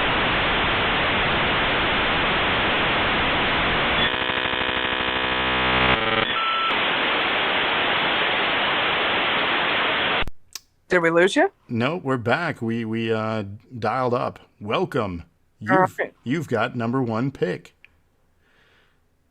My top game for 2011. This should come as no surprise unless you're Kira. And my number one pick is Gears of War 3. Oh. You should know him by the $250 statue I have. I must have skipped over that one in my speed because that definitely would have been. That probably would have bumped Mario Kart off my list, and I would have put Gears of War 3 on there. Yeah, I'm a bit surprised you didn't have that on yours. Yeah, I must have missed it because I was trying to speed and do it before bath time tonight. So, Yep. yeah. Good, depressing, good game. Rated says, I knew you liked Wife for a reason. Rated always comes at the very end. Hey, it's better that he shows up than not at all. So, and he gets that host in, so I ain't mad at it. Get him those strands. But yeah, Gears of War 3, as mentioned at the beginning of this, with the honorable mention of Bulletstorm, with the beta for Gears of War 3. Why not? Thank you for the redeem, Rob. Why not? Don't you shy away. Cody says, I saw you on Call of Duty. He's lying where he's at. Y'all a bunch of liars. Be smart like Cody. Hide your online status. That way people can't track you. I know a lot of people that do that didn't want to be seen places. But yeah, Gears of War 3, as mentioned with the Bullet Storm, I got the beta for that, for the Gears of War 3. 10-bit donation from iRob. Hip hip hooray. Thank you for that. And I played the beta so much that I unlocked the gold weapons for use in the main game. And I love this story. They perfected Horde mode. They perfected the online matches. The story was incredible. The game is just so fun and not clunky in a bad way. It's designed that way. And I'll be honest, like, for anyone questioning who are opposed to the Gears of War franchise, I want to have a conversation with you. I want to play the game with you. I want to really see and understand why you resent or hate the game. Because it's really good. Kira asks, how come none of us picked Witcher 2? The game for that period was so good. I had to punch it out with Skyrim, but the story was gripping, and learning the spells that affect certain enemies was so unique and stuff, and it was amazing. I'll be honest with you, I didn't play The Witcher 2 until The Witcher 3 came out. And Witcher 3 is fine. I didn't get sucked into that world like so many others did. And 2 was difficult to play after having improved mechanics from 3. And even 3 is tough to go back to today because of such dated mechanics. But that's why it didn't make my list. And there are going to be games that you guys are listening to back on this that didn't make our lists, and maybe we missed it, or maybe we just didn't like it. That's going to be a thing. These are our lists. That doesn't mean these games are good or bad that you guys may like. Just like Gears of War 3. You guys are wrong with that sentiment that it's a bad, clunky game, because it's not. And again, I challenge any of you to give it a chance and have me help you give it a chance. And let's play it. It's on Game Pass. And I think I can change your perspective, because it's a fantastic series. And 3 especially is a fantastic game that has aged incredibly well and is still fun to play today. And I'm sad I'm sad that you missed it, because where would you have placed it? Gears of War 3. I would have put it at probably number 4, to be honest with you. So it would have bumped Mario Kart off and then bumped everything else down. I probably would have put it at 4. What are your thoughts and sentiments on the game then? Placing it at 4, that's pretty high. Yeah, the story is amazing. The shooting mechanics got better, obviously. Then from the first game to the third, they definitely got better. Just the final, it's the final story in the trilogy of the originals, and it wraps it up really good. There's just a lot of emotion in that game for it being a shooter, essentially, like a third-person shooter game. It really immersed you in this story of the world, and finding out the things that come out at the end of the story are really interesting and surprising, and there are fantastic games. The stories in them raise them up. I understand all the people that say there's clunky mechanics, because they are clunky. They really are. I have a really hard time with them. I'm terrible at switching weapons. I screw up all the time. I almost never get the perfect reload. I am atrocious at those games. Playing online with me is a waste of time. I am terrible. I'm never going to do anything of use. It's just bad. But the stories, and I think it probably helps, to be honest, that you and I played those games mostly co-op. Yes. So I could enjoy the game without having to worry about how bad I sucked, because we got through them together. I can see if I was playing it by myself how I might have had less fun, because I would have been very, very bad at them, unless it was on like super ridiculous easy mode. That's why I tell people and I challenge them, join me, because if you played alone, maybe it wasn't a good experience because of that. Yeah, but the story of that game, of those games, make it. It is a fascinating story. The deeper you go into it, and it's just it's good. All the visuals are good, and like I said, it is a clunky shooter. It's definitely clunky. Playing online is a waste of time. I think it's stupid.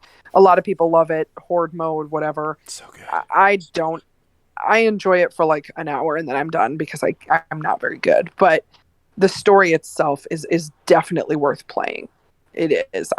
This is one of the games that I actually cried in because of the story, and that doesn't happen often. I'm not a crier, but I definitely got some tears a couple times in the story. It's a good game. They're good games. Yeah, highly recommend them. I'm looking forward to where they take the franchise with the new consoles out. I think it's quite obvious that we're going to get a new one within the next few years. We got 4 and 5 quickly back into each other, I felt like. And then they dropped of War in the title, and it's just Gears 5. So who knows what Gear 6 will be. But and I've yet to play Tactics. I need to play that. But that was our discussion, episode 126 of The Dosage on the year 2011 in gaming.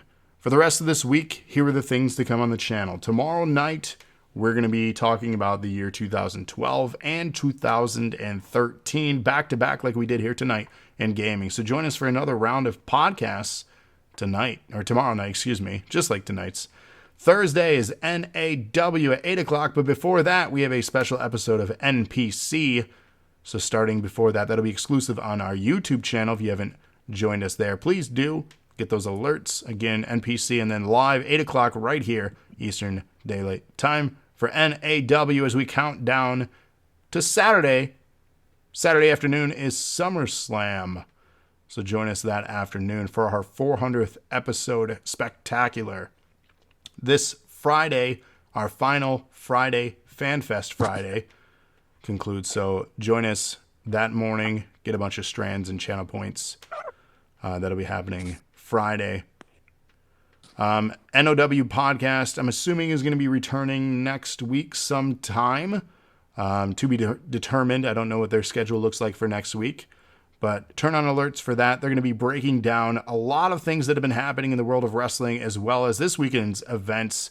I'm assuming discussion with Rampage, the new AEW show. They're having their second show this Friday. The much speculated return of CM Punk. Will it happen? Will it not? SummerSlam on Saturday night for WWE NXT. Sunday night, a lot of things to discuss there on the Nerds of Wrestling podcast with Trevor and Cody. Sometime next week, turn on alerts for that. Next week, Tuesday, we bring it on back here. We're going to be talking about, Detective Pikachu. Have you guys seen that movie yet? Have you not? Well, you should. Go check it out. We're going to be reviewing Detective Pikachu 1 week from tonight, next week, Tuesday. 2 weeks from tonight, we're going to be reviewing the latest album by ICP. So those are our remaining podcasts for the month. And then besides that, everyone check out our other programming. Every Thursday, again, is NAW. Wednesdays, it's TBD, to be determined. So always check our schedules for the week. Follow us on Instagram, Twitter, Facebook. We have a Discord. Check us out on YouTube where we archive everything. We have special channels for all of our shows. And just stay part of the conversation. Let us know what you think. Like, comment, share, subscribe. And it's always a pleasure keeping you guys entertained. Hopefully you enjoy our content. And to all the crew in DNA, thank you for your continuous hard work and everything that you guys do for the channel, as well as this amazing group of people that follow and participate in all the things we do. You guys are the best, and we will forever appreciate everything you all do. But that's it for now. I want to thank Lana. No? You still with us? You're welcome. Any parting thoughts from you? Anything happening in your world? Just this. You are my world, darling. I don't have any money. What do you want? Oh my, yeah. You know me. And I certainly married $3 million. it's true. And coming up also in this month, Batman's GM show. It is his birthday month, so his scheduled NAW GM show is coming up. Be on the lookout for that card. But yeah, nothing special. Nothing you want to share? Nope. Nope. Okay. Tomorrow night for 2012 and 2013. It's true. 2 more years tomorrow night. Join us. Maybe we'll start a little before 8 if anyone's interested, as Lana doesn't like staying up late. She gets grumpy. We don't want that. Yes, this is well past my bedtime. Jeez. we might start early then if we can get the kids down. We'll see. But anyways, thank you all for joining us. This has been episode 126 of The Dosage. Again, covering the year 2011 in gaming. We'll see you guys on the next episode, and good night.